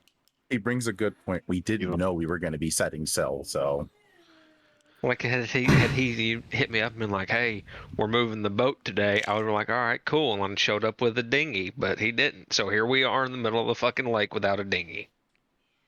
to be fair, he also did show up with a bag full of his, boss's stuff. So That's a good point. Couldn't we just use that money for the taxi? You want to use blood money? That's my money, by the way. His blood money? It's your money? Did you go and break into somebody's home to steal it? His stolen money? For him? He's got a point. And How about I we give had each of to y'all bring 50 that gold? 50 out of the 2,000? 2,500. 2,500. I think you underestimate the amount of repairing and maintaining a ship cost. But also, we shouldn't spend it all or divvy it all up. So then in case anything happens, like we need to bail one of us out of jail, we have money to do so without then pooling our resources afterwards. Okay, fine. Could we use it for a taxi? Sure. Great, thanks. Volt's going to take 50 gold out for everybody. Cool. except Including for yourself? Anise. Not myself. Okay. And no free Anise? Excluding Anise, yeah. Okay. So None two, for Boars either. no I'll for- tell him to donate it to the church. Okay. Okay, so 200 gold for Ditch, Wally, Oz, and Matt. You all get 50 gold. Oh, okay. Anything anybody wants to do tonight? Anise, if Volt isn't extremely busy, wants to have a conversation with Volt. Imagine after we set sail, there's probably not a lot to do except for sit at the capstan and make sure we don't go off course. Don't hit the fucking Steel Knight buoy and you're good to go. Cool. Yeah, let's make a wide berth around that. We might be painted a little different, but I still don't want to roll too close. I'm reading The Lost Cub and then going to sleep. The whole thing? No. Okay. Like for an hour. Okay. Wally stays up till 5 a.m. It's not that good of a read. Sorry, Eurocaz. Damn, got his ass. Fucking idiot.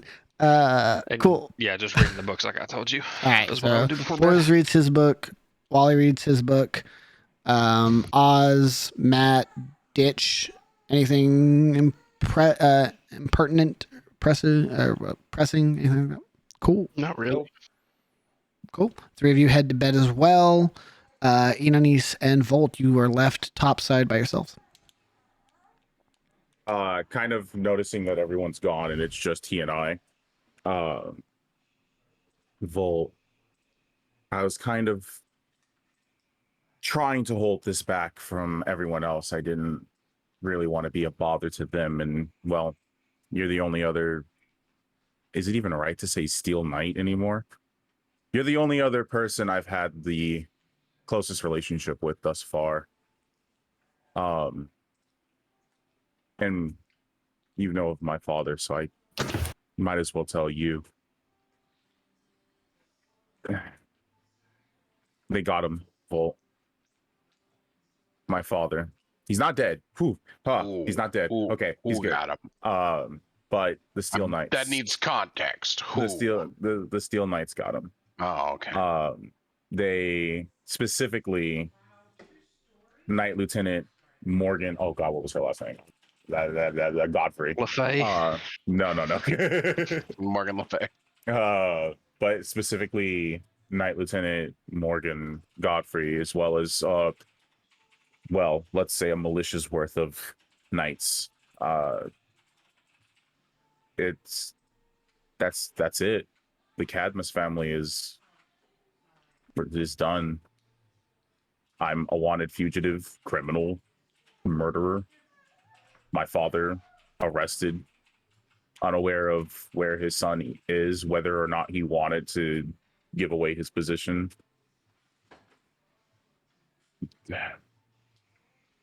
That's all she wrote. Well, it's not like they're gonna do anything to your father. I mean, I don't think they hold can. him in a cell, and they'll ask him questions, and they'll interrogate him, and they'll really try to get him to give him the information. And depending on who he winds up with, maybe shove some nails under his fingernails. But I mean, at the end of the day,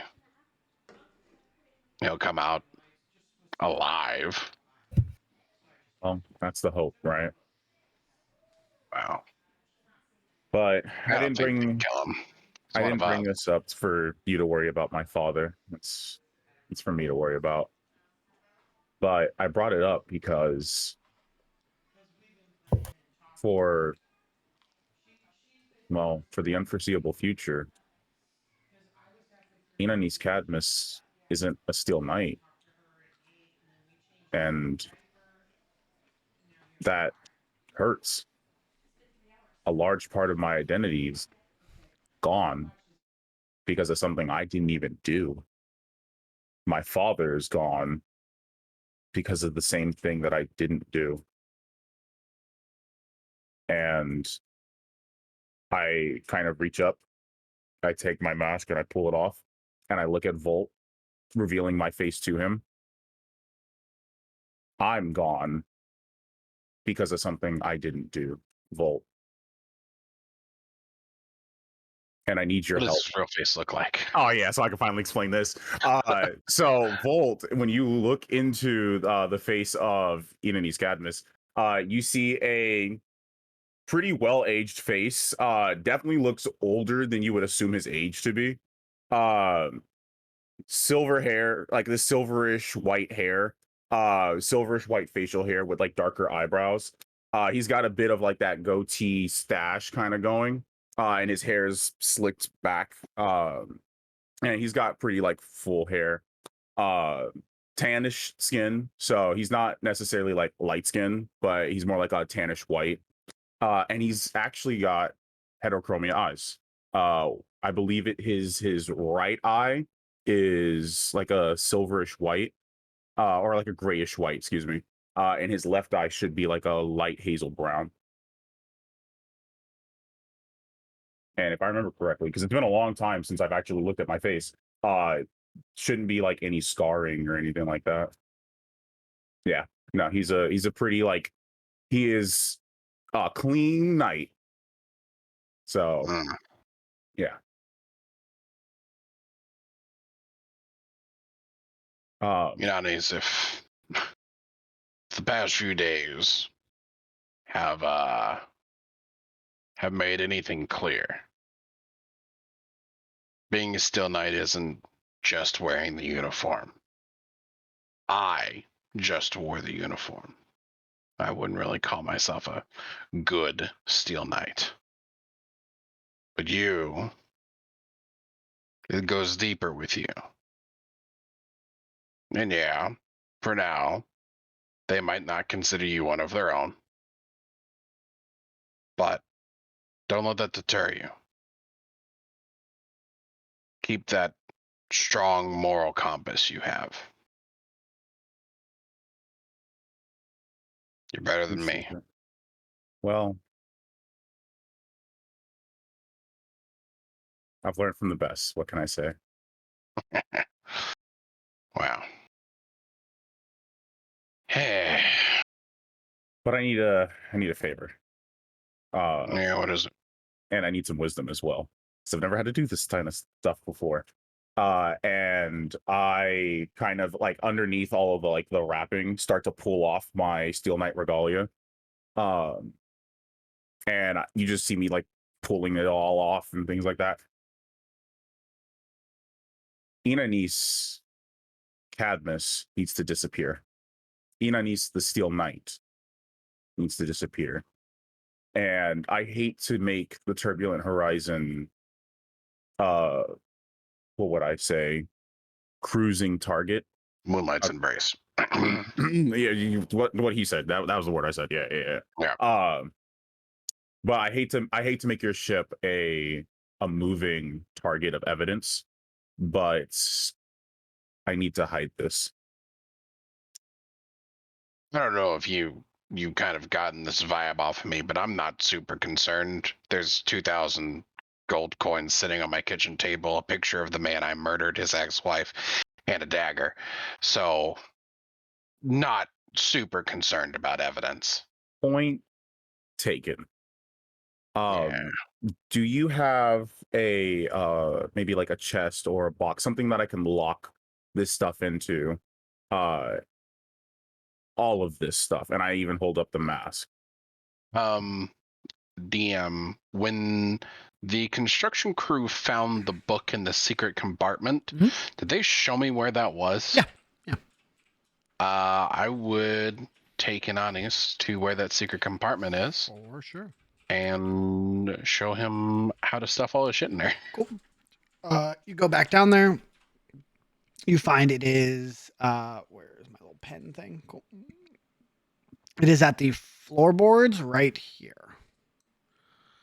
So kind of not the what's the word? Not the fucking like railing on the very bottom of the floor, but like just above that where the paneling is. And it's very similar. It's literally just a click in. You like push on it and it clicks out and clicks in into place, out of place. There you go. This it hid for me for I've been on this boat for 30 years since I was a kid. I didn't know it was here, so thanks, Volt. Yeah, I appreciate that. And I'll take Inanis's Steel Knight regalia, put it in there, and I will kind of like use the edge of Dawnbringer and like cut off a piece of cloth and like wrap the mask. Okay. And I look at Volt and go, is it okay if I have a moment? Yeah, I'll be back topside. Thank you. Volt will climb back up top. Okay. As Volt kind of leaves, I'm not like waiting for him to leave or anything. It's just, I didn't want to get all sentimental in front of him. I kind of like start tearing up and I'm like wiping tears away. And I'm like, you always reminded me that my father was with me. His guidance, his wisdom, his protection. The world wasn't ready for who I am, for who I will be. And I don't know if it ever will. But the world has turned you from a protection into a target. And now it's my time to protect you. And I'll grab the mask and I'll start to put it in there. Inanis, it's my time to keep you safe for the future that's going to need you. And all the things that I'm about to do and all the people I'm about to become. I do this so that you may see a brighter future. Shine on, kid. And then I'll go ahead and finish hiding the mask and everything else. And then I'll kind of grab Dawnbringer, pull myself up, kind of finish wiping my face around. Huh. Man, it's weird to breathe like this.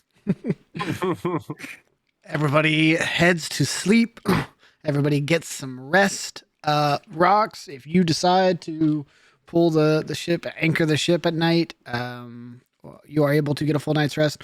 Or if you wait until you reach Midtown, then you can sleep in a little bit. But everyone heads to bed and receives a long rest for any spells spent or anything like that. Woohoo! Boars, I think you're the only one with something to do in Midtown or New Noxim. So morning comes, your long rest is finished. I assume you head straight out. Yep. Cool. Up early, pack everything up, go in my robes. Brilliant.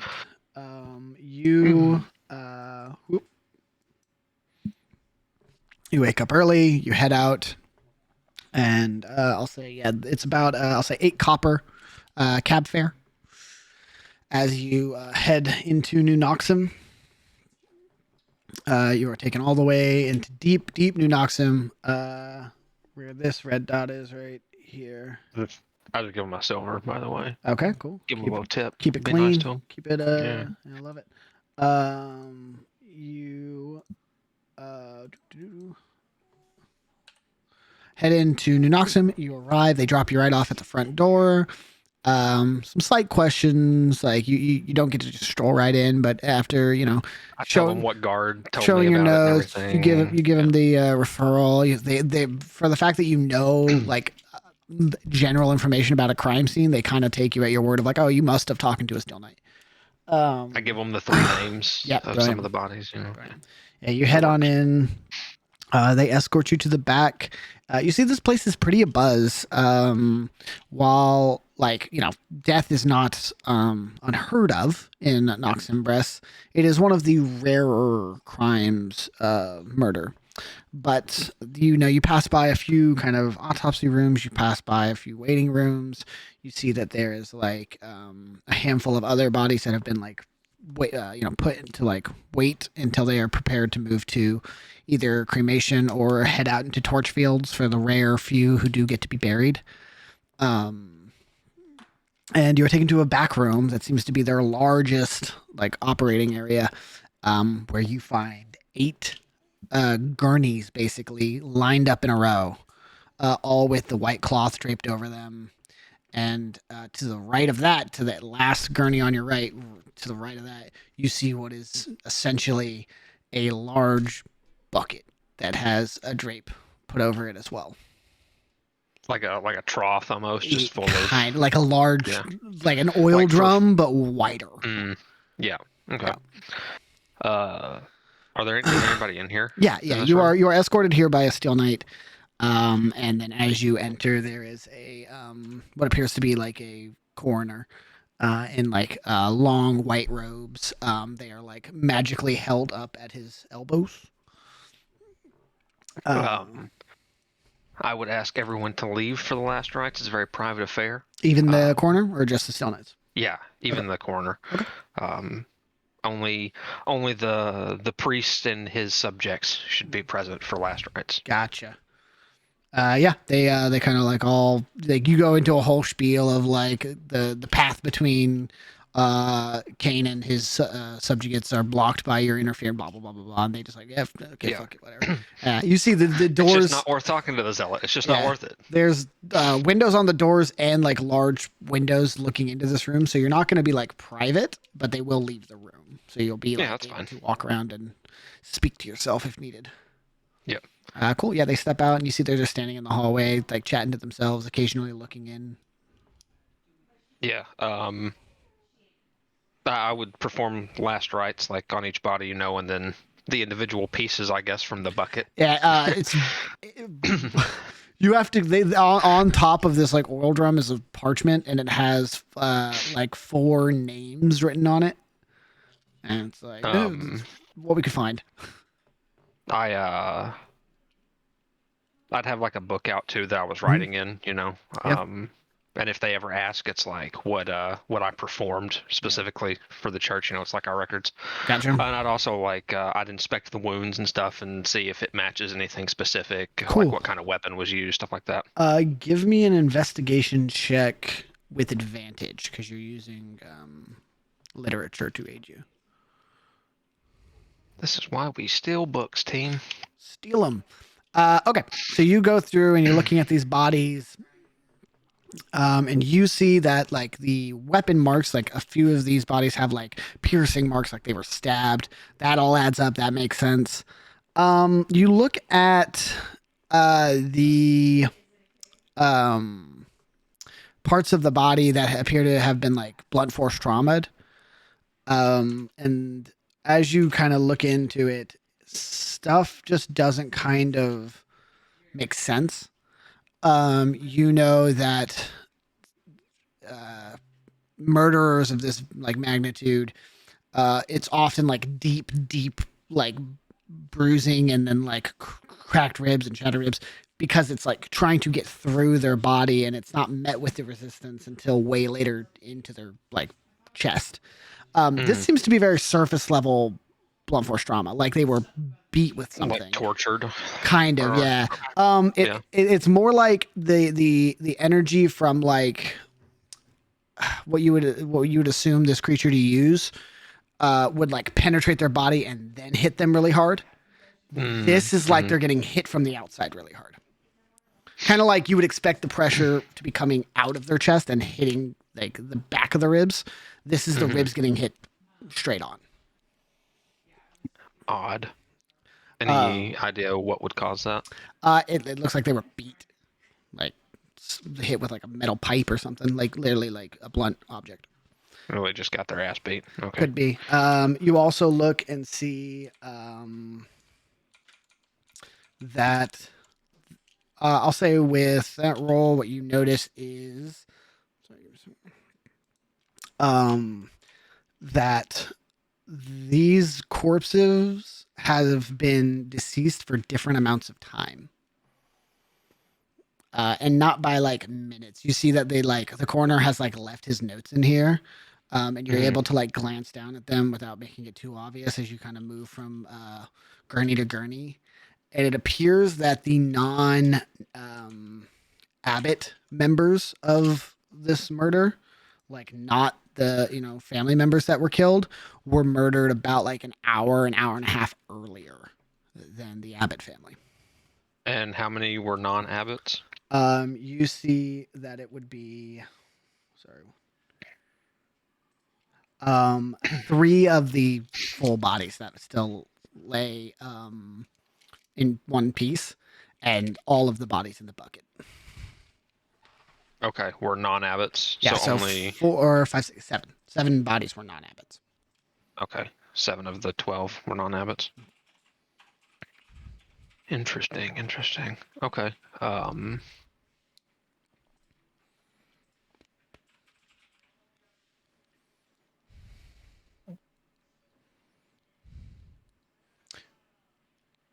Yeah, so you would notice that 2 of the bodies in the bucket and 1 not were murdered at the same time as the Abbotts. All of the others, the other 4, would have been murdered beforehand. Okay. I will note all of that in my prayer journal. Yeah, for sure. I'll finish up, incense and holy water everywhere. Right. I think that's really all that I could do. Yeah, I wouldn't have thought to do anything else. Okay. Were there personal effects there? You assume they're somewhere in the morgue, but they're not here in this room. Okay, I you don't see like any bags or anything. A bag of stuff. Okay. No, probably right when they were brought in, but you see they've probably been working since like 5 a.m. Yeah. Okay, I would just for shits and gigs pop my divine sense, make sure there wasn't anything up with the room. Yeah, you don't get anything back. Yeah, I didn't think I would, but never know.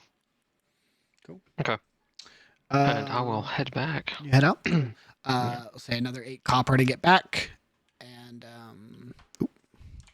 he's gone. He didn't like my answer, I guess. Oops. He said, "Fuck it, I'm out." He said, "I got what I wanted." I was trying to come back to the window and instead hit the X. All good, bud. Oops.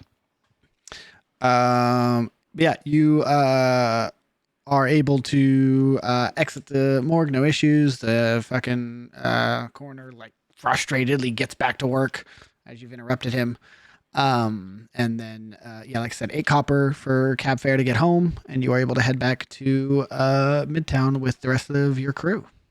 Cool. I also say a prayer over the coroner who is dealing with that evil room. Evil room. Cool. So mark the 8 copper. You head back. Anything you all want to do in Midtown before you depart once Boris returns?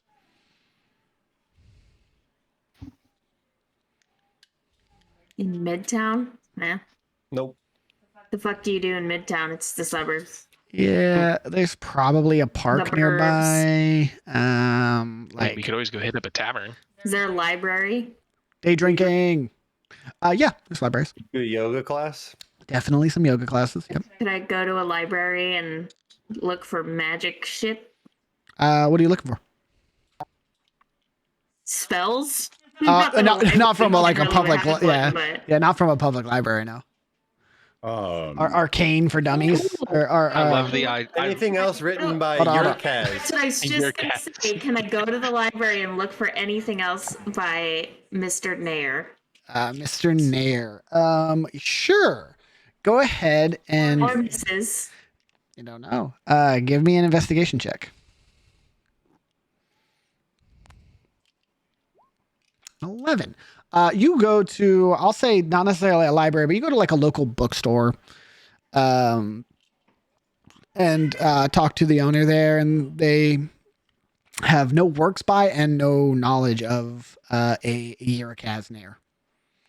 Have they heard of the Lost Cub? No. Cool. Volt will wake up in the morning, cook breakfast, and then go sit up on the top of the deck and be like, it's been a hot minute since I've been parked here. And it was on fire when I did. It wasn't great. You get hit with the neighborly, like people walk out and they see your back and they're like, give me an insight check, Volt. All right, insight check. Let's go. Okay. Most of your neighbors are pretty chill. Most. I was gonna say probably like one of them is a narc, and Still Knights were probably here asking about you a day or two, maybe a day ago. You probably got like an hour, maybe 2. Do I think like he's already called in, or is this like something that I can nip in the bud in the morning? You you get back and like, again, you kind of park, go to bed, wake up. That guy, like one of your neighbors, like walks by the boat and like waves at you and like nods. And then immediately after like breaking eye contact with you, starts whispering to like the person he's walking with, and they like hurry up a little bit. And you're like, fuck.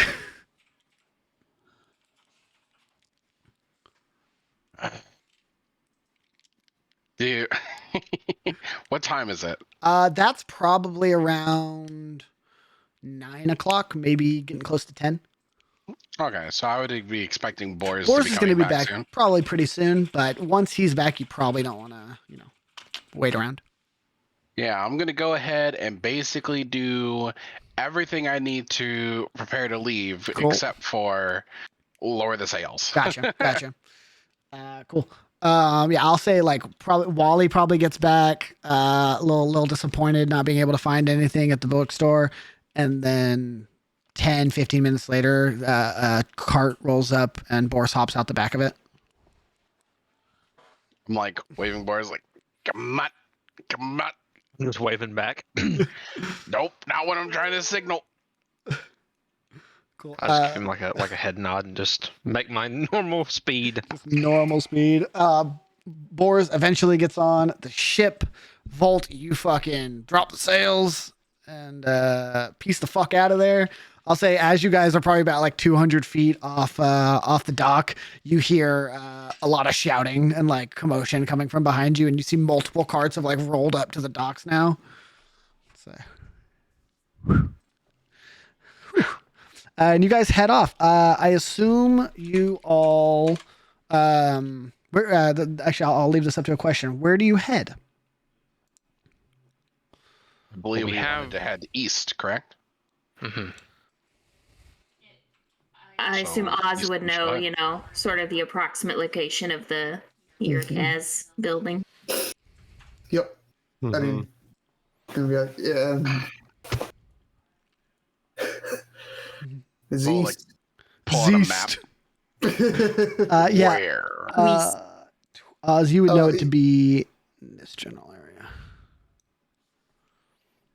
I look at his map and I point there. All right. Cool. Would I know of any out of the way places to anchor my ship? Ooh, give me a in history the slums. History roll. Some place that probably takes coin and doesn't ask too many questions. 7. You don't know of any like businesses that operate around there. Like there's no like docking yard that you know of that you either have dirt on or friends with or could bribe. This is all kind of like self. Would I know? Oz, go ahead and give me a history roll. Boom, boom, boom, boom. Might be anchoring out at the lake. You don't know of any shipping yards. You know of a boat graveyard. Yeah. That you could hide in. Yeah. I know of a boat graveyard we could hide in. No, my ship's not in the best condition. However, I'm just saying, if we want to lay low, we don't even have to trade money for that. That's makes a good point. Okay. Yeah, I'm gonna have to get new locks. I mean, heck, you might even be able to find parts for your ship in this graveyard. Oh, good point. Good point. All right, what graveyard it is? Okay. Way. Right there. Right there. Easy enough. All right. At some point, I want to pull Ditch to the side. Of course. Yep. You're smart. Maybe you can do with this information more than I can. You're a smart guy. Sure. Here's what I found at the morgue. Some of the bodies died like an hour or so before the Abbots did. And then and I'll pull out my book of notes and the book on the wounds I expected, and I'll show them see, this is what I expect, but this is what happened. Mm-hmm. Shit's not adding up. Good luck with that. And I'll take it, and I'm gonna. I don't even know.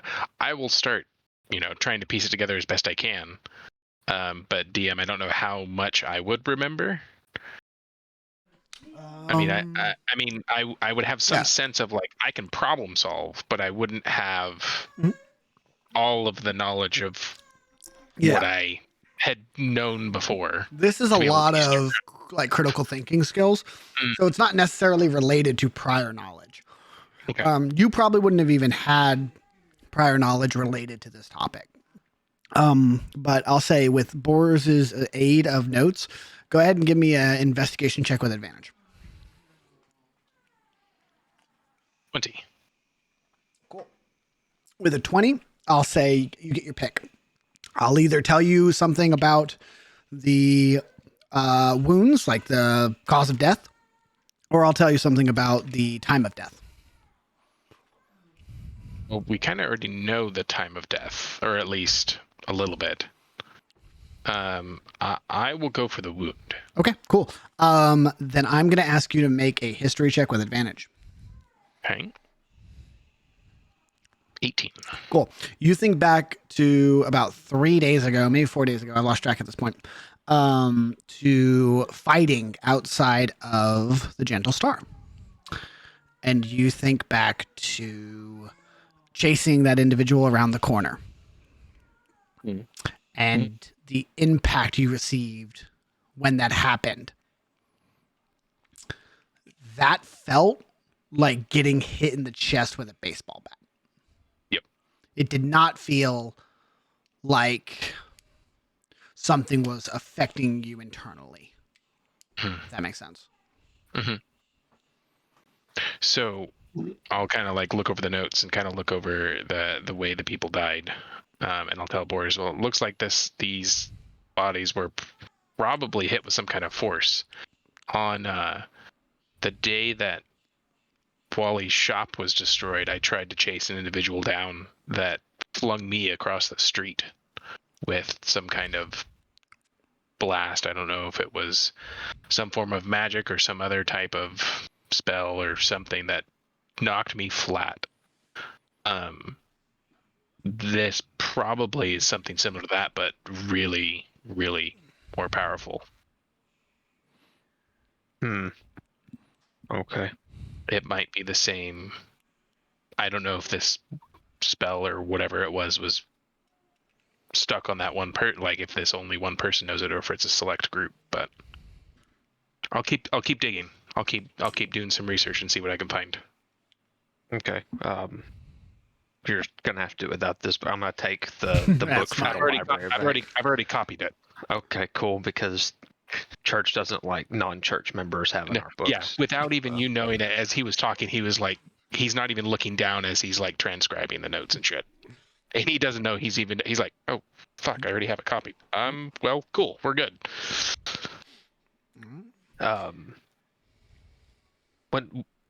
Vault, when are we gonna be docked again? I gotta take these books back. It's gonna be a few hours. Ship isn't exactly fast, and east side of town's pretty far away. There aren't like taxis going by. like what? Like boats? Yeah. Like sure. Yeah. Yeah. There's a boat floating by. Yeah. I want to try to like wave them down and ask for a ride to the church real quick. Okay. Give me a persuasion check. Okay. Can I help? Sure. Yeah, I'll come alongside and I'll be like, yeah, I mean, he's really great and super helpful, but that's also how he got wound up on my boat. He just jumped off of somebody else's. I'm just a fucking transient. Is that it now? Tracks. Yeah. Oh my goodness. Okay. Roll it with advantage. With advantage, yeah. Okay, thank God. Oh my god. That's the fucking story of my goddamn life. You see, Boris, I'll say you see a boat slows down and like they look up at you and I'll flash them 5 gold. Roll persuasion again. That's a lot of money. Be a 10. Yeah, they start to fucking like move their fucking sails to like pull away from you super quick, and you pull up like a bunch of money, and they're like, I shouldn't do this. We're not stopping. Come on. I'm gonna just time it the best I can and jump. Cool. I'm not gonna fucking drown you for trying to grab a taxi. Please don't. Yeah, you jump onto the taxi and head to the church. Lands in the taxi, fucking breaks it in half and sinks it. It's a sturdy boat. It's a big boat. That's if you jumped into it, all right? No, okay, yeah, fair.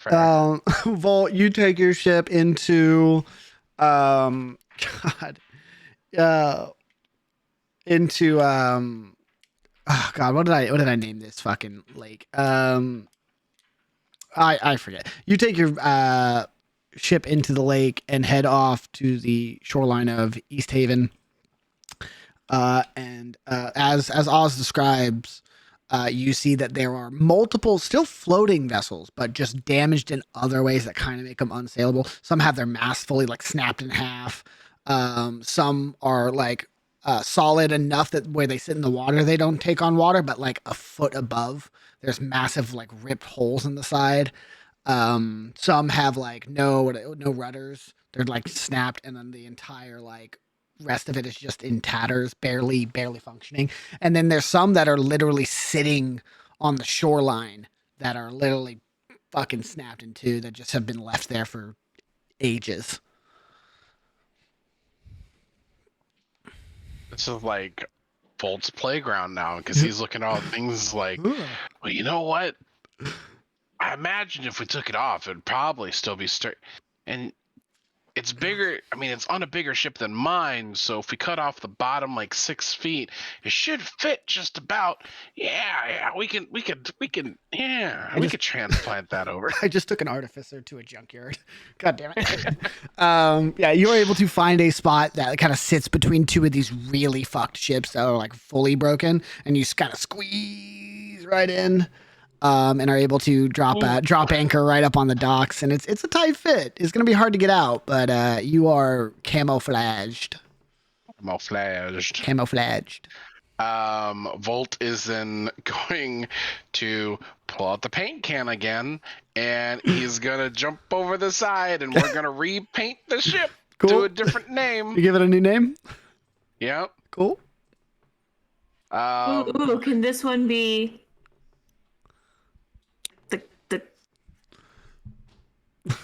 She's got the Cubs Cave? No. That's a gay bar. I already have a name. And it's going to make it so unappealing, nobody will want to get on board. Amber's broken. That's so good.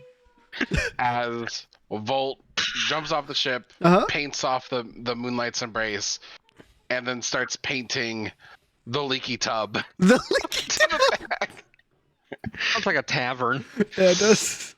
Oh, God. Tavern ship. Anyway, nobody's going to want to board this bitch now. Fair enough.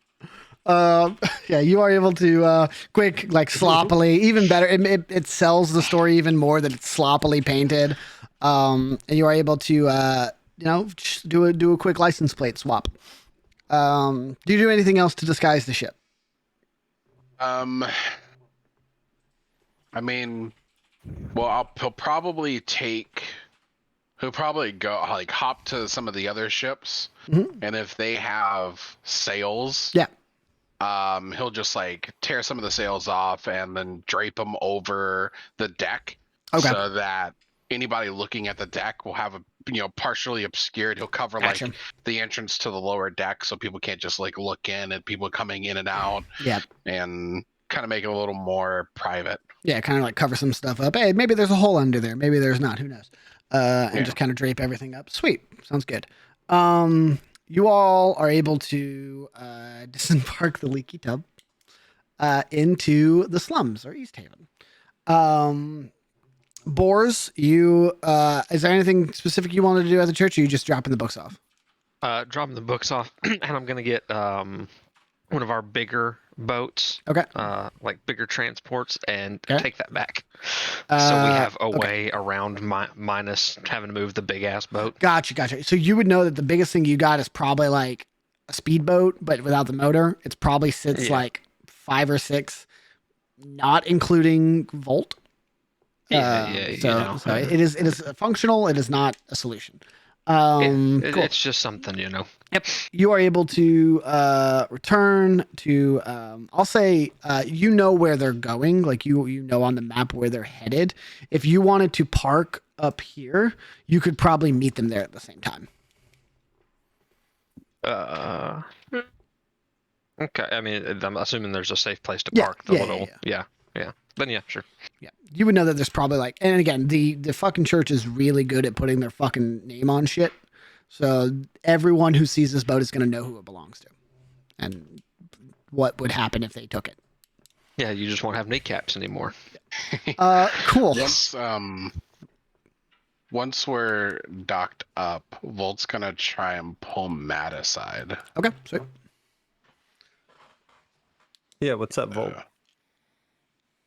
I just wanted to check in with you. I know we haven't really had a chance to talk.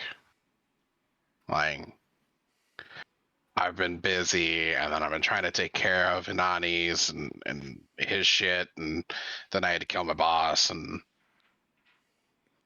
now we're on this murder mystery, and I've had to change the name of my ship twice in the last week.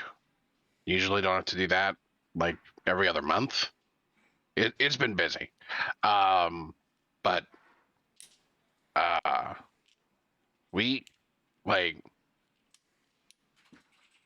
I don't want to blow your cover, and I don't exactly know your relationship with the others. So, should I not call you Matrick?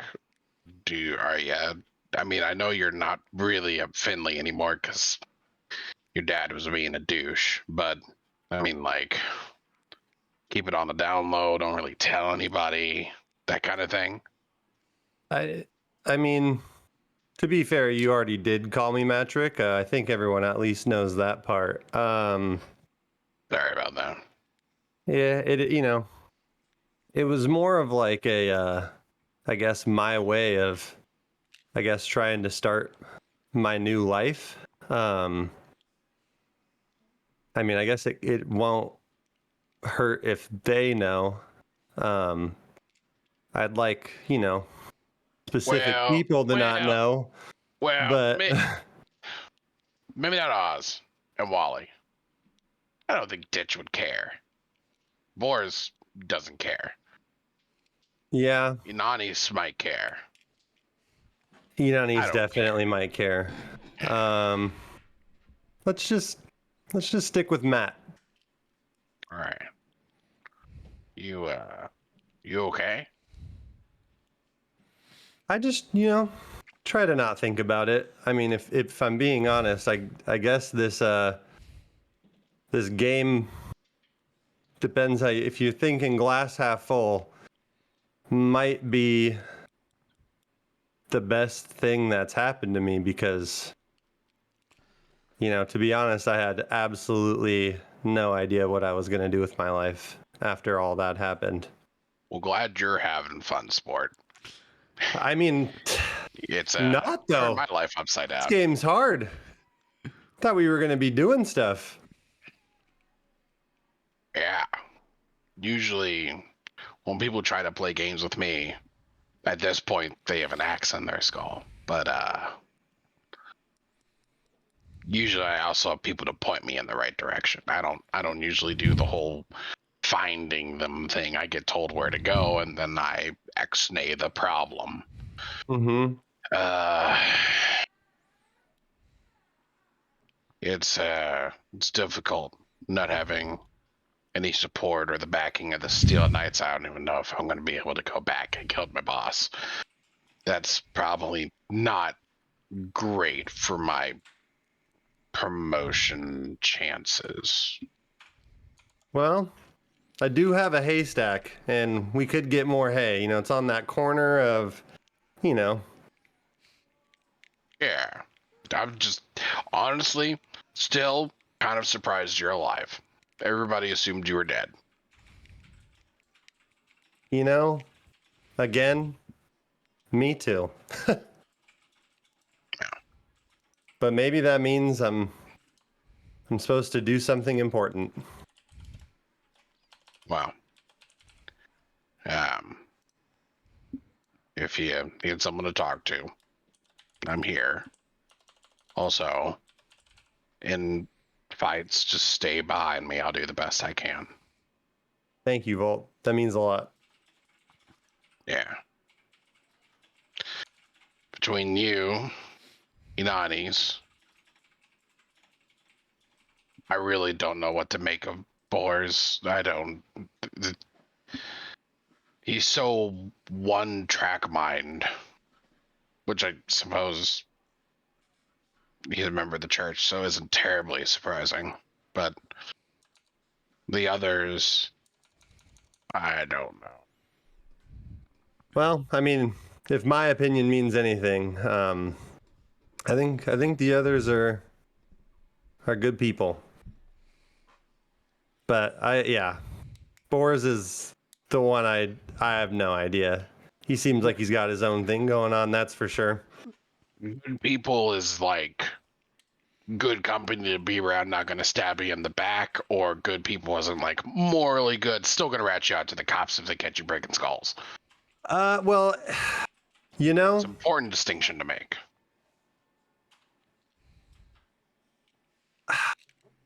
Yeah, I would say before the game, definitely ratting me out.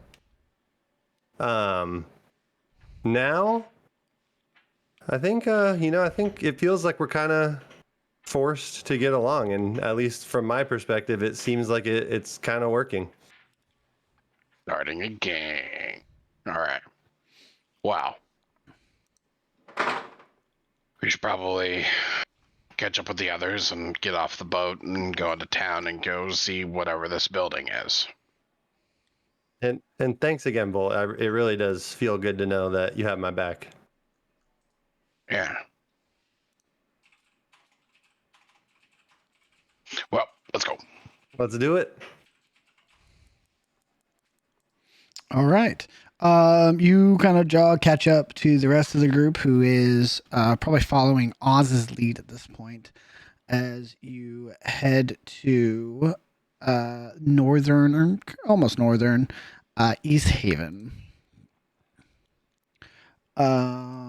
Oz, go ahead and give me a survival check. And I'll say since you're from here, with advantage.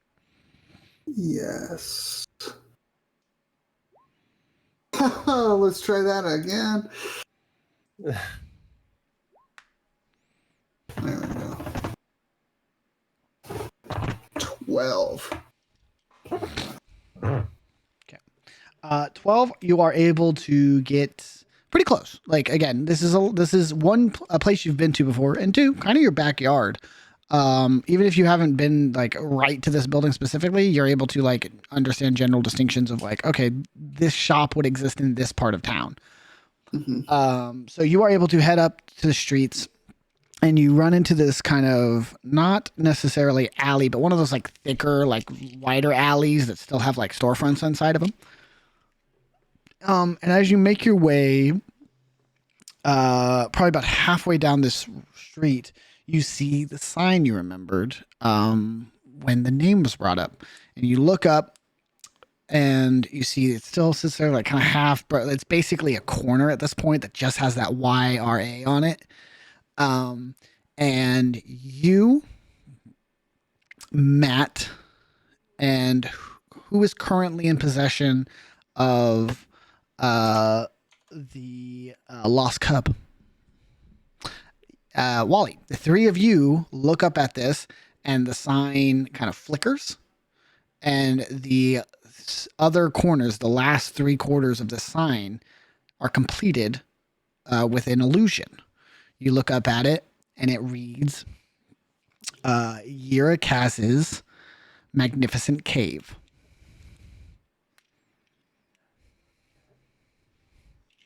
One more time. Yirikaz's Magnificent Cave. Yeah, that's different than last time.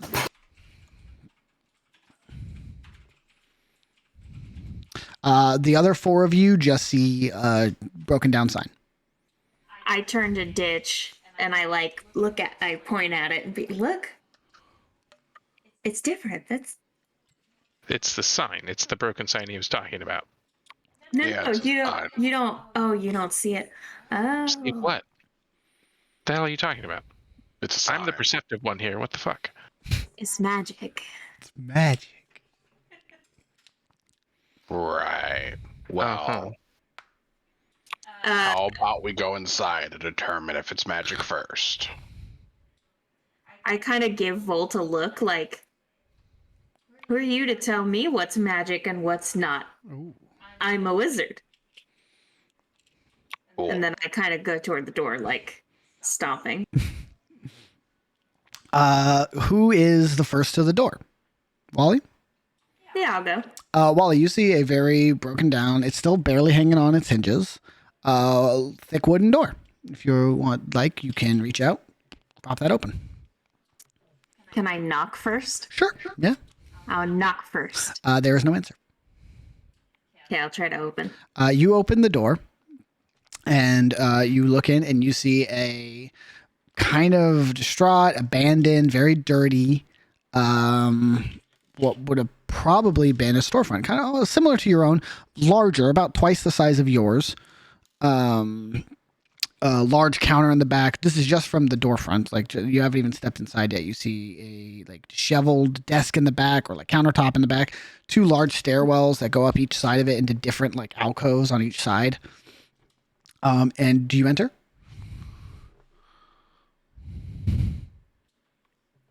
Can I do like a perception to look for traps or something?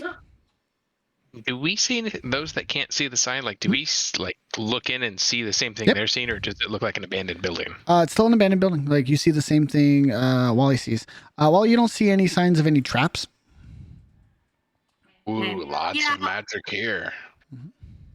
I'll shoot him a look, and then I'll definitely step inside after that comment. Cool. All of you watch Wally disappear. I quickly follow. Oz, you go in without problem. Okay. Wait, what? I don't like how you said that. No. I follow in. Volt, you stumble in. You do not disappear. You see Volt walks into this abandoned building. What the fuck? I'll try to walk in. Ditch, you are with Volt. You are standing in an abandoned building. God damn it. What the hell? Is this Wally? Can you hear us? Does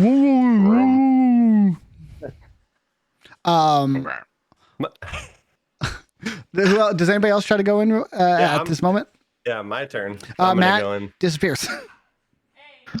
I wasn't with the party, right? I was still trying to get you back would to have the you would have caught up at this point. Yeah, so like I said, so you could all arrive at the same time.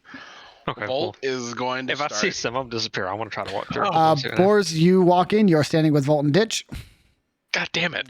You know Fuck, Volt is going to start tearing apart the thing. Like, what the? Just flipping tables. You start throwing shit around. Yeah, you start flipping shit. The three of you hear like smashing sounds. Off in the distance, it sounds muffled. Wally, Oz, and Matt. The three of you appear as if you had never left. You step into here, but as you break the entryway, everything around you flickers and changes. All of the walls are now fully furnished and repaired with large bookshelves, either with large tomes or like individual little items kind of litter the walls. So you see like a dagger over here, a skull over here, a crystal ball sits farther back. A large, magnificent red carpet covers the entire floor in front of you. And in the very back, you see this countertop that you had seen broken to pieces before sits in perfect working order with what appears to be multiple little like trinkets scattered about and a large kind of drape covering a doorway in the very back. Hey. None of your companions are here, just the three of you. I'm just gonna immediately go start perusing at the shiniest, coolest looking thing. For sure. Yeah, I'm gonna kind of walk in toward the front desk. Copies of The Lost Cove anywhere.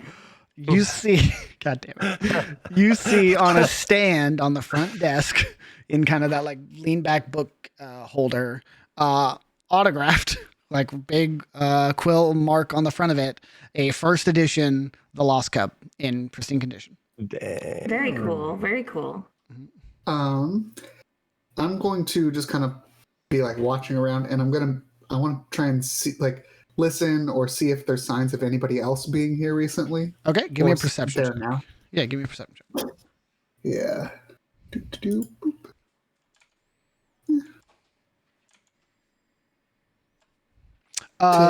You hear very muffled and like it's far away, cursing, screaming, and the sound of wood shattering as Volt breaks things. Can I tell if that's probably Volt? It's coming from behind you. It's coming from the doorway. Oh, okay. I'm gonna walk up to the counter, and is there like a bell or yeah. Little dingy? I'll ding the bell. Okay, cool. You bling. You hear some movement and the sound of footsteps coming from the curtain directly behind the counter. Matt, you are perusing, and Oz, you are near still the front of the shop still. So you two hear this as well. As Wally, you watch as the drape pulls back, and a tall, probably about 6'5", 6'6" human male steps out. He appears to be fucking old, like ancient, incredibly wrinkly skin, Long, probably down to his shoulders, white hair, a long beard, fully covering most of his mouth and the top, like the bottom of his nose, as well as like the majority of his cheeks just streams down his face. He wears magnificent, what appears to be like teal robes, that kind of sway as he walks. No walking stick, no cane, no staff or anything. He has open hands and he kind of moves the thing apart. And he looks out and he sees you all and he goes, "Ha! Wonderful, you're back from the woods. That's fantastic. How was the mission? Where's the rest of you?"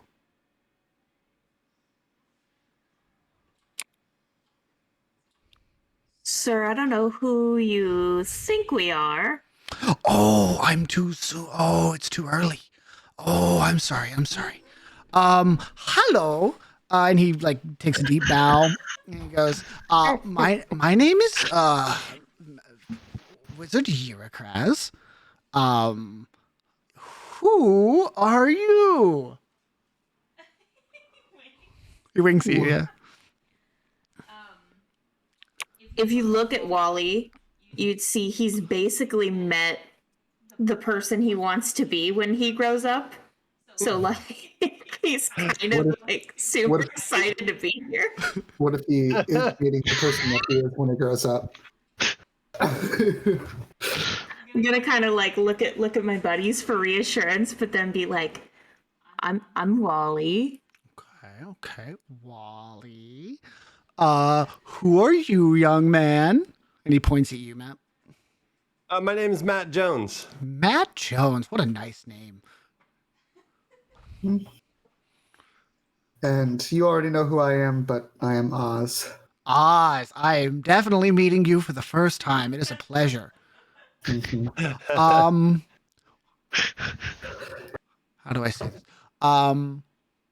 You know what? It'll just be, and he kind of moves his hands. The four of you standing out in this abandoned building are kind of like, you finish like kicking a fucking like broken chair. All four of you, your surroundings immediately shift and you're standing in the middle of this shop. He goes, "That's easier. Now I don't have to walk around the whole." Draw my dagger. Hello. And immediately divine What sense just happened? Divine sense, you get no hits. Apologies. It seems that not all of you were invited. And that complicates things, but now you're all here and it's okay now. Here you go. And he kind of puts a hand out, and out of his sleeve floating out are these small little black business cards. And four of them float out and they go to each of you who do not possess one already. I will grab it with my 2 fingers. I will take it as well. There we are. Now you should be able to come and go freely. You're muted, Amber. Sorry, I said that I kind of take mine out of my book, that I like have it too. Are these? I wouldn't know that. Never mind. I can't ask that. So I'm going to take mine out and kind of look at my Oz and be like, "Did you have one of these?" Yeah, I'll take mine out and show it. Yeah, I'll also like pull mine out. And put Where it back. did you get yours? I've had it. Mysterious. Cool. Where Very are cool. What? Right. That guy, Volt, the guy on the ship. I think your friend, the guy who met us on. Yeah, he gave us the cards. Oh, you've met Deacon already. That is wonderful. And you see he pulls out a small notebook. And I too pull out a small notebook and start writing notes. Meat is a We all take strong notes. word. I mean, he barged onto my boat without permission. He does that. That is kind of his thing. He goes a lot of places uninvited. It kind of annoys folks. I like it. I like the company. I get lonely. But that's okay, Volt. I'm sure you understand. How do you know my name? Your friend said it. Pretty sure they didn't. No, it's fine. I did. I did. Matt said it. See, Matt Jones said it. strangers who I've never met before. How can I help you today? Are you Insight check? Sure, go ahead. I don't trust this fucker at all. Yeah, Fair can enough. I also do an insight check? Yeah, sure. While they're trying to percept, I'm gonna ask him. You know Deacon? How do you know Deacon? Oh, me and Deacon, we go way back. We found the gay bar. Boars and Inanis. This dude's probably just fucking insane. Fair. Volt with a 20. It's not that he's insane, but he's definitely not all there. It's not lunacy. It's probably something else. But that basically makes it almost impossible to tell whether he's lying or just broken in some way. Well, Mr. Yerkaz, sir, Please. You are all friends. Call me Kaz. Thanks, Kaz. Right. Thank you. Okay. Alright. Kaz, I am in search of my friend Balrog, and well, these were some of his possessions. So, following a lead, we made our way to your shop. Ah, how clever. May I? And he reaches out his hands. Oh yeah, I hand it over. Cool. He takes. Do you hand him the card and the book, or just the book? Card and the book, yeah. Yeah, both. they both float above his palms, and he kind of like lazily. Right. Okay. Right. And he hands them back to you, and he goes, I have good news and I have bad news. I can tell you where Balram is.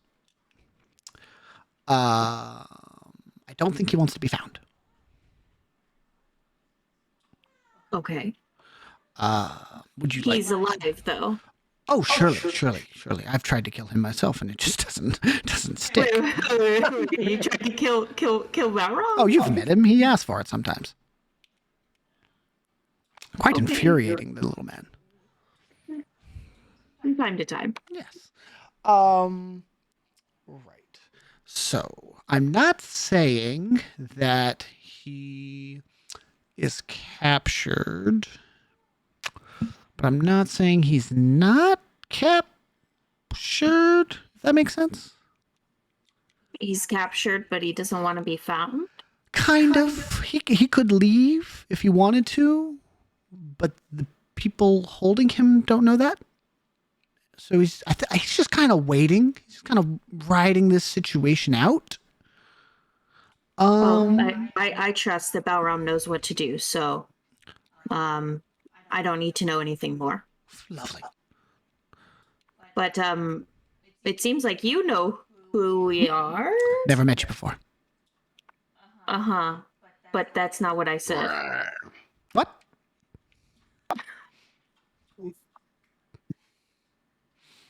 Perhaps you can help us. Oh, sure. Well, it seems as if you already know. We're in a bit of a scuffle ourselves, and well, we're looking for information on a person known as Hex. Ah, Hex. Right. Yes. Help me. Not that I know much. How about you tell me what you know, and then I can fill in the blanks. You know, that's what Deacon said he would do, and then he really didn't give us all that much to go off of. Right. We're kind of two He gave us these, though. I'm going to hold the card. What a friend he is for doing so. And look where it got you. See, Deacon, he knows things. And I know things, but I don't know what you know to tell you what I know about what you don't know, if that tracks. You make no sense, old man. Poking around the shop. And I thought I was the useless one with no memory. What?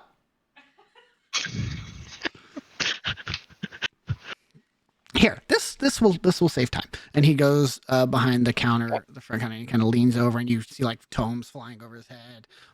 A wand flies backwards. A full crystal ball goes over his shoulder and shatters on the ground. Nope. Hold on. Hold on. There it is. And he brings up a big chest and kind of slams it on the counter, and 2 bats fly out of it. Get out of it. Disgusting. They're probably mad at me. I don't think I fed them recently. How did the bats get into the chat? How do we all get anywhere? Questions. Well, I got here because you made me come here. I don't know. I just appeared. The same is probably for the bats. I just don't recall bringing them. You just... You see he begins now removing things from the chest. Like a little coin purse flies across the room. He pulls out like a deck. Like it looks like a little deck of cards holder, and he throws that behind him. Yeah. Volt tries to catch the coin purse. Oh, it's going like straight behind him, like into the back room. Okay. Oh, into the okay. And he pulls out a journal, and he kind of. Okay. How long have you all known each other? Like a couple days. 3. Like 4, 3 days. 3 to 4 days. Okay, 4 days. Okay. Okay, Hex and the Abbott family. Okay, we're over here. Wait. Did you say something? Can I see this book? Can I see the book? You see the back of it, yeah. What does it look like? It looks like an old leathery tome. It has a large, it's hard to describe the symbol. It has a large sigil on the front of it. So not like my notebook. No, not at all. Okay. And he's kind of just going through it. And he goes, okay. Oh, okay. Have you figured out his name yet? No, we would love to know his name. Okay, so Deacon hasn't told you the name yet. Got it. Going down. Well, what do you mean yet? Tell us. How the hell do you know all this? Bagsworth. Bagswell. He has told you. Okay, lovely. All right, moving on. So the hex is Bagswell. What? Yeah, of course. Is that the first name or the last name? Last name. What's the first name? You said Deacon told you. He told us. I'm really starting to not like you as much as I don't like him. That's not somewhere you want to be. Boris, that's not fair. I thought we had a lovely relationship. No, you just said my name, and no one has said my name. Are you sure? I'm positive. Well, no, I said your name before you got here. See? I also said your name, Boris. I don't believe that. Yeah, well, what are you going to do? Check. Go ahead.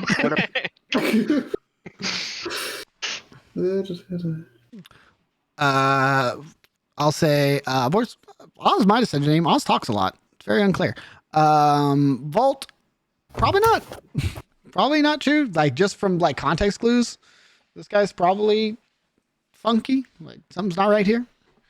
Yeah, I think you're laying. You know a little more than you're letting on. Oh, I know a lot more than I'm laying on, Volt. Right. But So How much more?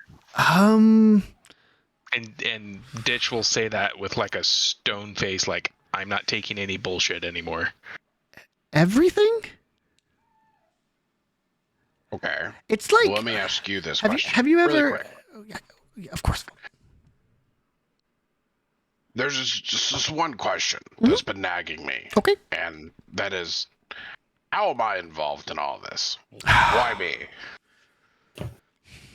The two answers to your questions, and he points at Ditch and Volt, are fairly similar. You see, and he kind of holds the tome up close now that he was just looking in. This is all knowledge, just all of it. It's just the whole thing. And if I were to let you in on it, you would probably die, and that's bad. I need you. I don't want you dead yet. We're friends. However, I have already read most of it, So I am adeptly suited to answer some of your questions. However, I don't know how. You're telling me I've you have a lost the instruction manual. I don't quite know how to piece all of it to a nice picture. Perfect. One word answer. Okay. The first name of Hex, of blank Hex Bagwell is. Okay. I like this game. One word. Name. Which Bagwell? So there's more than one Hex. No. And Nice will kind of step forward. The younger Bagwell. Oh! Marcus.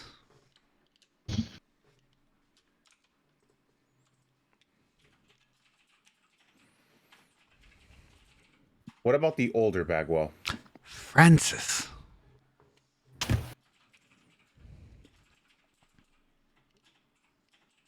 Brothers? Father and son? Cousins? What was the question? Lovers? Brothers? Yes, but no. What is it when your siblings, but one raises the other? Is that father and son? No, that's still brothers, right? No, that's still brothers. It's like a caregiver. Yes, guardian. Yeah, guardian. Yes, like a guardian. Guardianship. Brother, yes. Not by blood, but by name. They grew up together. No, both. Both. Oh, it's quite sad, really. Tragedy, truly. Deacon tried. We all did. Tried to raise the boy. Which boy? Francis, oh, the Bagwell. Is Francis Marcus? Sorry? Marcus? So you're the reason the hex exists. No. Yes? Kind of. Maybe? Not me specifically. You said you and Deacon both. Me, Deacon, Eve, Balram. Who the fuck is Eve? Does anyone know who Eve is? Involved in this? What? You. What? Hey, Kaz. What? Next thing you're going to say is that my father's involved. Not yet. Hi, Kaz. Not yet. What? Fine. How am I involved? You haven't met Fullman yet. I'm not spoiling that secret. I assume I'm only involved because we tried to kill him. Is that a safe bet? What? That was a pretty straightforward question. I know. We tried to kill him. Yeah. I like you, boys. Yes. I really don't like you. That's rude. Well, you're kind of an ass. Come on, boys. This is like the first exciting part of the game. All right. Why am I involved? Oh, I like this game. Okay. Okay. I'll tell you what. I like this game. I like you, Matt Jones. Play me for it. And you see, he like puts his palm out and dice trinkle into his hand. Sold. Wait, but what happens if I lose? Ooh, if you lose, I get your soul. I'm kidding. I don't trade in souls. That's not my deal. That's yours. And he points at you, Inanis.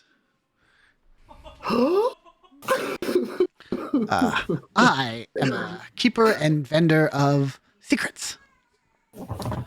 So, I am a gracious host, Matt Jones.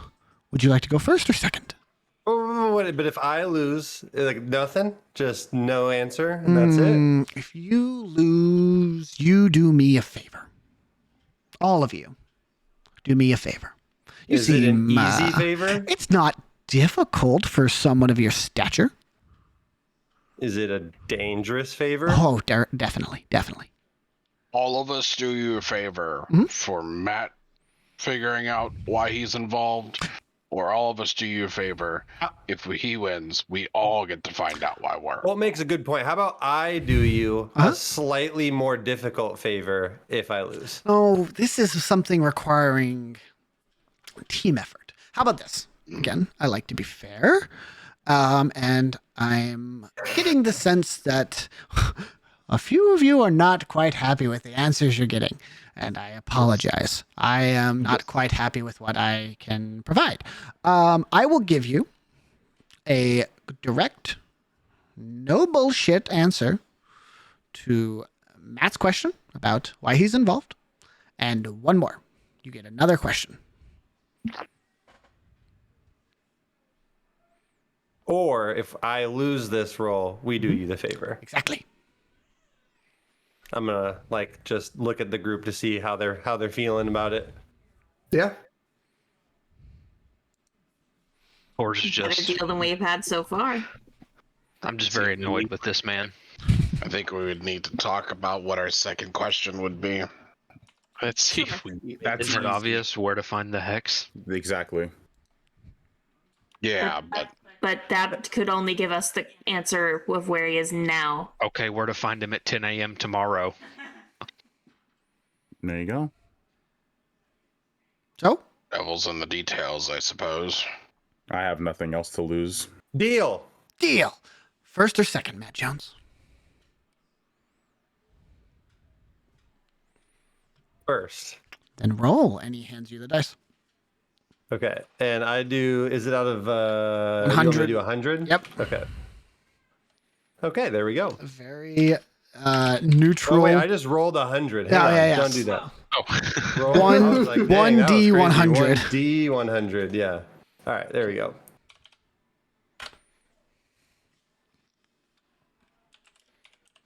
$1D 57. Woo!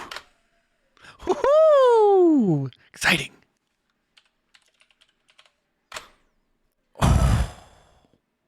The dice leave his hand. They clatter along the countertop, and you see they like tilt and they hold. That is not my best game. I need to practice before I bet. Deacon's gonna be mad at me. Oh well. What do you want to know? Well, first, why am I involved again? Yours is. I don't know if the saddest is the right answer. It's quite upsetting. You, Matt Jones, were more of a consolation prize, like a victory they wanted to make a point with. Hex wanted to prove to your family that they would pay a son for a son.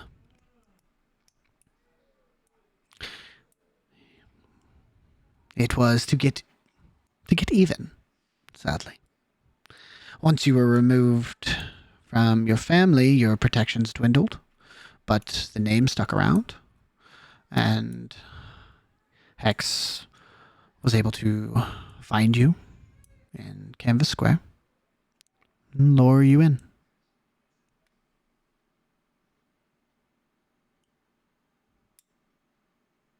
Nothing you did, which is quite the heartbreaking part of it. You're merely a victim to your lineage. But Family business again. I feel like you know that story all too well. Yeah. You see Yerkaz puts his hand down and he goes, "Great game, Matt Jones. Great game." I'll reach out and shake his hand. So? Thank you. I'll let one of them decide what the other question's going to be. I think Boris nailed it on the head.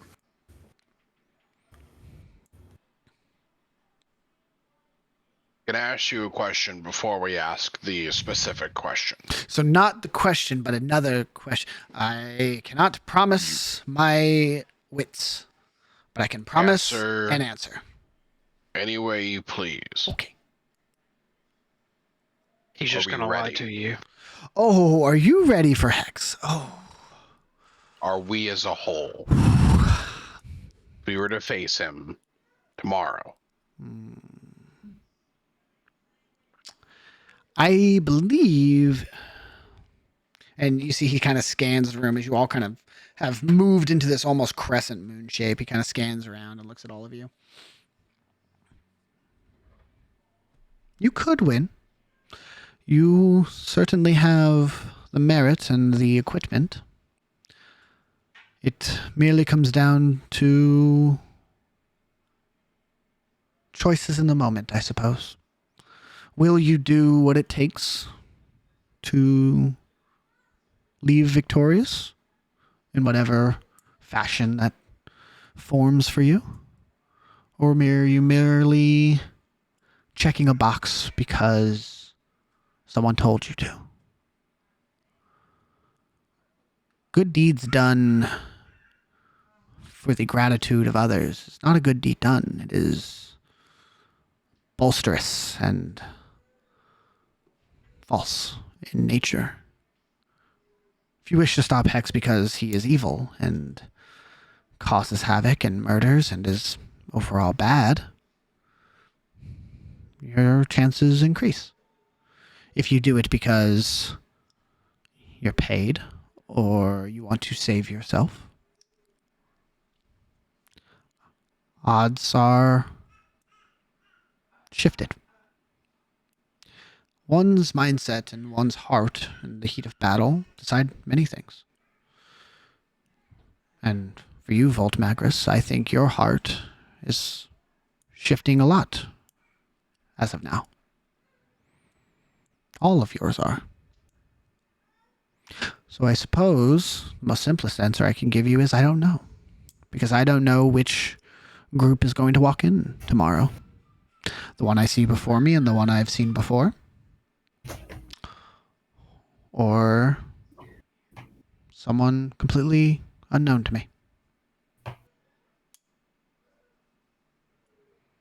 I've never been great at the whole for the greater good thing. Survival has always been my priority. I think you'll find, Captain Magris, that the two things often intertwine. So, what's the question?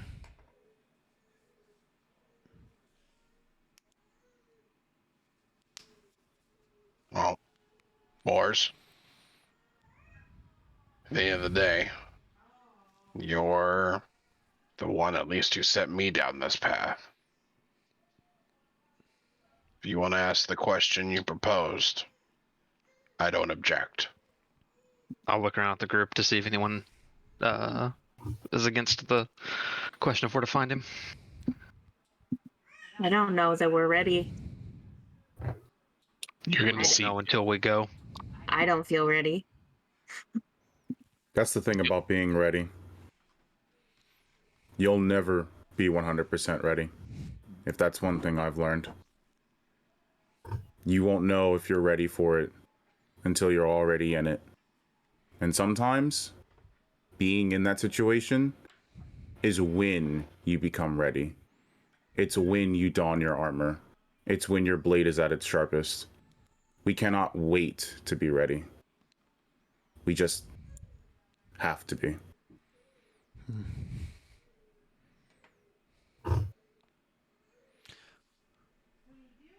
I have nothing else to lose. And at the end of the day, you were my original mission. And if it's going to help people, you have my vote, Boris. Boris, Perhaps we should amend the question a bit.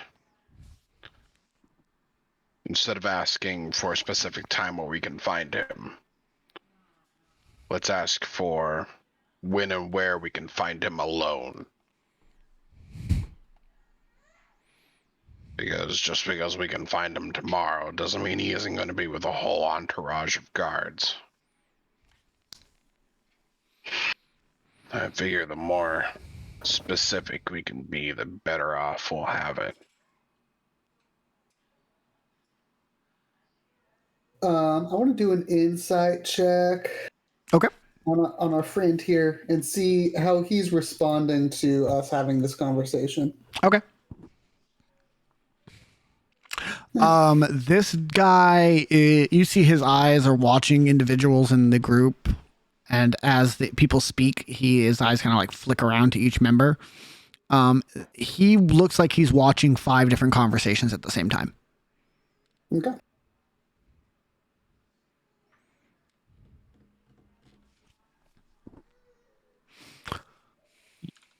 You'll see any other input.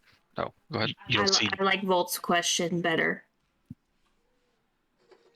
I will be entirely honest. I don't feel like I'm going to be able to make a non-biased choice of what I think the question's going to be. For personal reasons.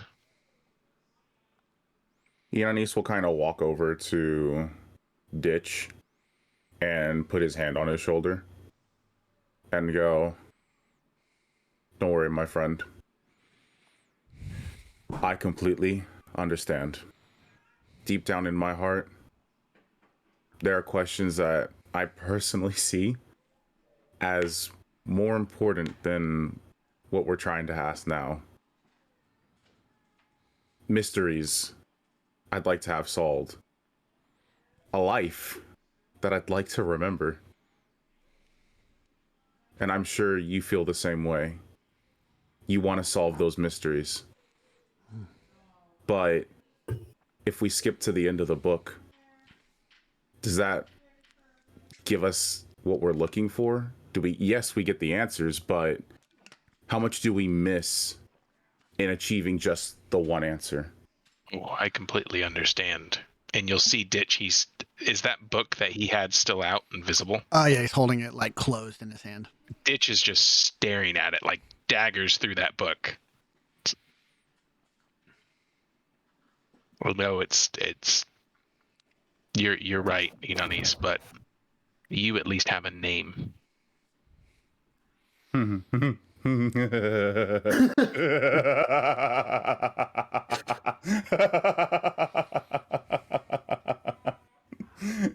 Ditch.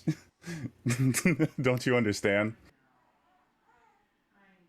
Name holds power when the person gives it to it. You give yourself your name, and you give yourself your power. That's not enough. And I know it's not enough. But guess what? You're not going to be the one looking for it alone. I don't know about everyone else, and I won't speak on their behalf. But I made a promise that I would help you. So, I know I'll be there to help you find that name and more.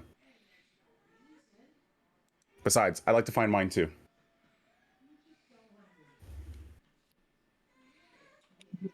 I vote for Volt's question.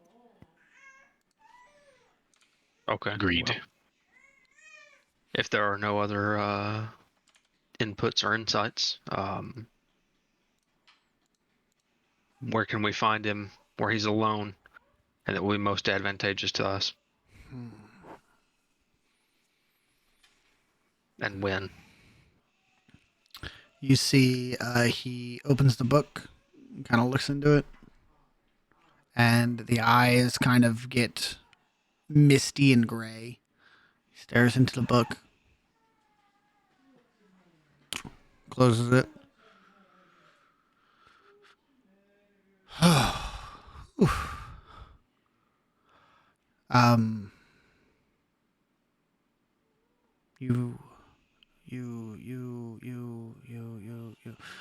You will find him where you met, where your paths found each other.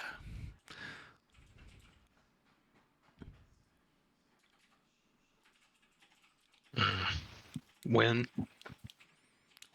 When, where, why, when, who, when, where, why, who. You should go 2 moons. 2 moons from now. I assume that's 2 days, right? Yeah. Yeah. How many moons are in the sky again? How many moons in this world? There's 4 3. moons. 4 moons. I mean, you go in half a day.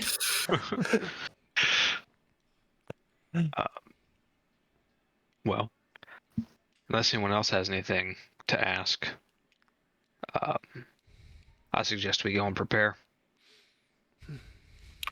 Yaz, you said something about, are we back from the woods? What, are we going to the woods for you? No. Goodbye.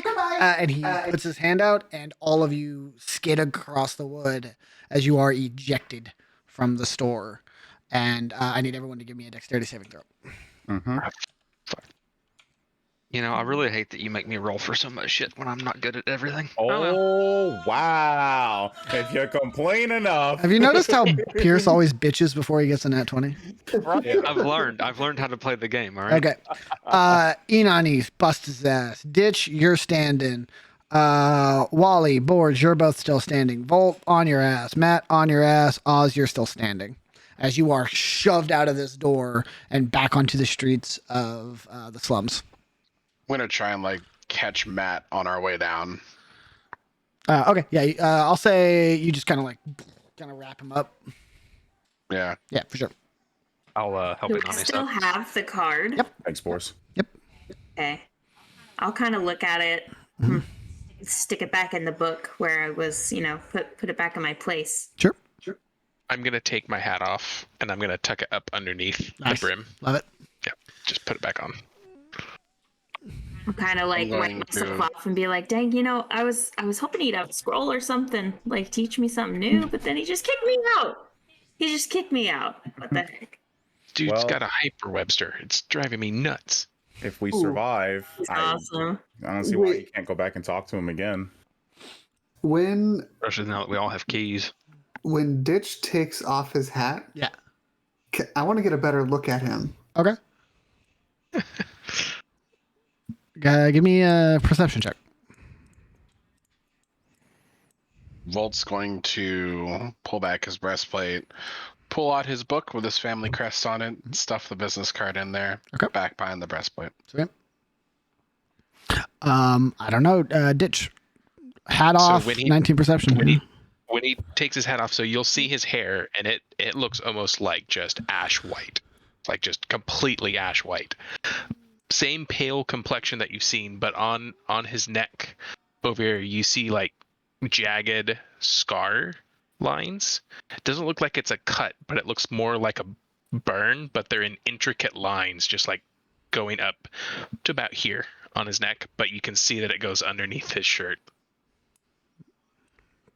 And then what does what do his eyes look like? Because I feel like they've been mostly kind of hidden-ish by the hat. Yeah, they fuck, I don't actually remember. Give me a second. Wait for the image to cycle through. It's coming up. Yep, I believe I made them green. Did I make them green? No, they're brown. Sorry, they're brown. Brown eyes. Brown eyes. Okay. Brown-eyed girl. All right. Brown-eyed Ditch. You're all stuck, or not stuff, removed to the alleyways of the slums. You see afternoon is slowly coming to an end as the darker daytime is now being replaced by the kind of bright moonshine coming through. Where is the nightfall for the 7 of you. Do you head back to the ship? No. I would say for the first time in a long time, I just go out and enjoy the environment. Okay. Go for a walk and just breathe. Okay. I go to pray in the boat. Yep. Volt would start to go back to the boat, but then seeing Inani's not heading in the same direction, he would just shadow Inani's. He's not trying to hide that he's following him, but he's like, 15, 20 paces behind. Gotcha. Hey Oz, is this your stomping grounds, right? Anything good to do on a Tuesday night?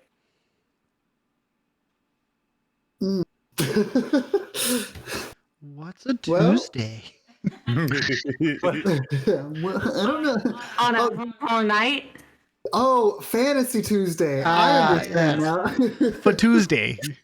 For Tuesday. And for Tuesday Monday. with a PH. Like, you got any, you could like go into one of these taverns and like play for us. We haven't heard, like, seen your show.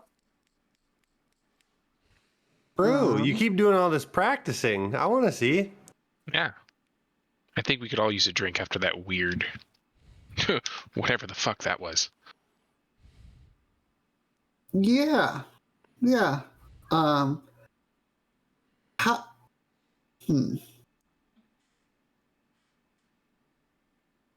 far do you think how far would it be from here to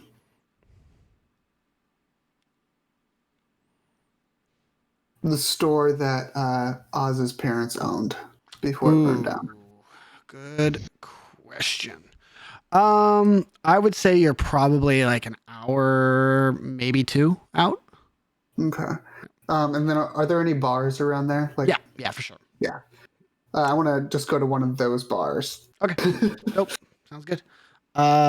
You all head out. I'll say Oz, Wally, Ditch, and presumably Matt. Boris is headed back to the boat to pray. Inanis, do you follow your crew or do you kind of just stroll? No, noticing that they're not going immediately back to the boat, I'll follow them. Okay, cool. So 6 of you head out to the East Haven. Jeez. I'll say it because Oz, it's probably around here-ish. On that right up on the wall kind of area. As you all head down southern East Haven or middle East Haven, afternoon ends, evening begins. The environment of the slums is something you have to kind of experience to understand. Multiple carts have like now been rolled out as you're walking. It's starting to happen. There's a very little midday atmosphere here, but an incredibly diverse night atmosphere here, like a night scene. Lights are going up. These like streamed, like bauble, like arcane lights are getting put up on these carts. These billboards start to light up, neon colors. Multiple shops are now starting to open their doors up. You see that people are like children start spewing out into the streets and playing at nighttime. It's like opposite of what you would expect. And as you guys make your way over to the kind of wall district there, like right up against the city walls, you find yourselves at fantasy name generator.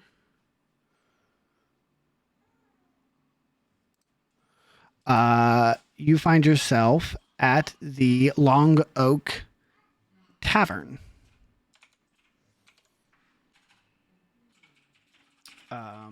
A kind of well put together, but struggling to maintain that appearance tavern. It is.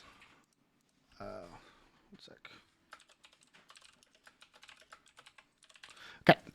It is a mostly wooden building that has been kind of like repaired and fixed in these like odd locations as like damages have been done to it and they don't have the wood to quite repair it. Large kind of banquet tables fill the tavern, as well as some like individual booths along the walls, and a large bugbear innkeeper kind of sits behind the tavern and kind of like welcomes you all in. The 6 of you make your way into the Long Oak Tavern. Excuse me. Bors returns to the ship, the leaky tub, and prays. Good, Volt. If Inanes was going with the rest of the group, Volt would have gone back to the boat. Yeah, I think it's just the 4 of us. Yeah, Okay, Volt cool. just didn't want Inanes to go alone. Gotcha. Okay, cool. So you watch them go inside. You head back to the boat, and the 5 of you enter into the tavern. You are given a seat. Ales are poured, and that is where we'll pick up next week, as some answers are given, but not without plenty of questions to follow. And I'm sure we will get to the bottom of all those eventually. Thank you guys so much for hanging out with us tonight. Hope you enjoyed the session as much as Get I a shirt. enjoyed running it. Trent, is that also a cap dice pin? God damn it. Is it? What do you mean? Oh my goodness. Thanks for being here tonight, you guys. We'll Just see a you next beautiful week. pin. Apologies for the VOD not being up yet. We're going to get on that ASAP. And this one will be up right behind it. Have a wonderful night. Thank you all so much. And we'll see you next week. Good night, you guys.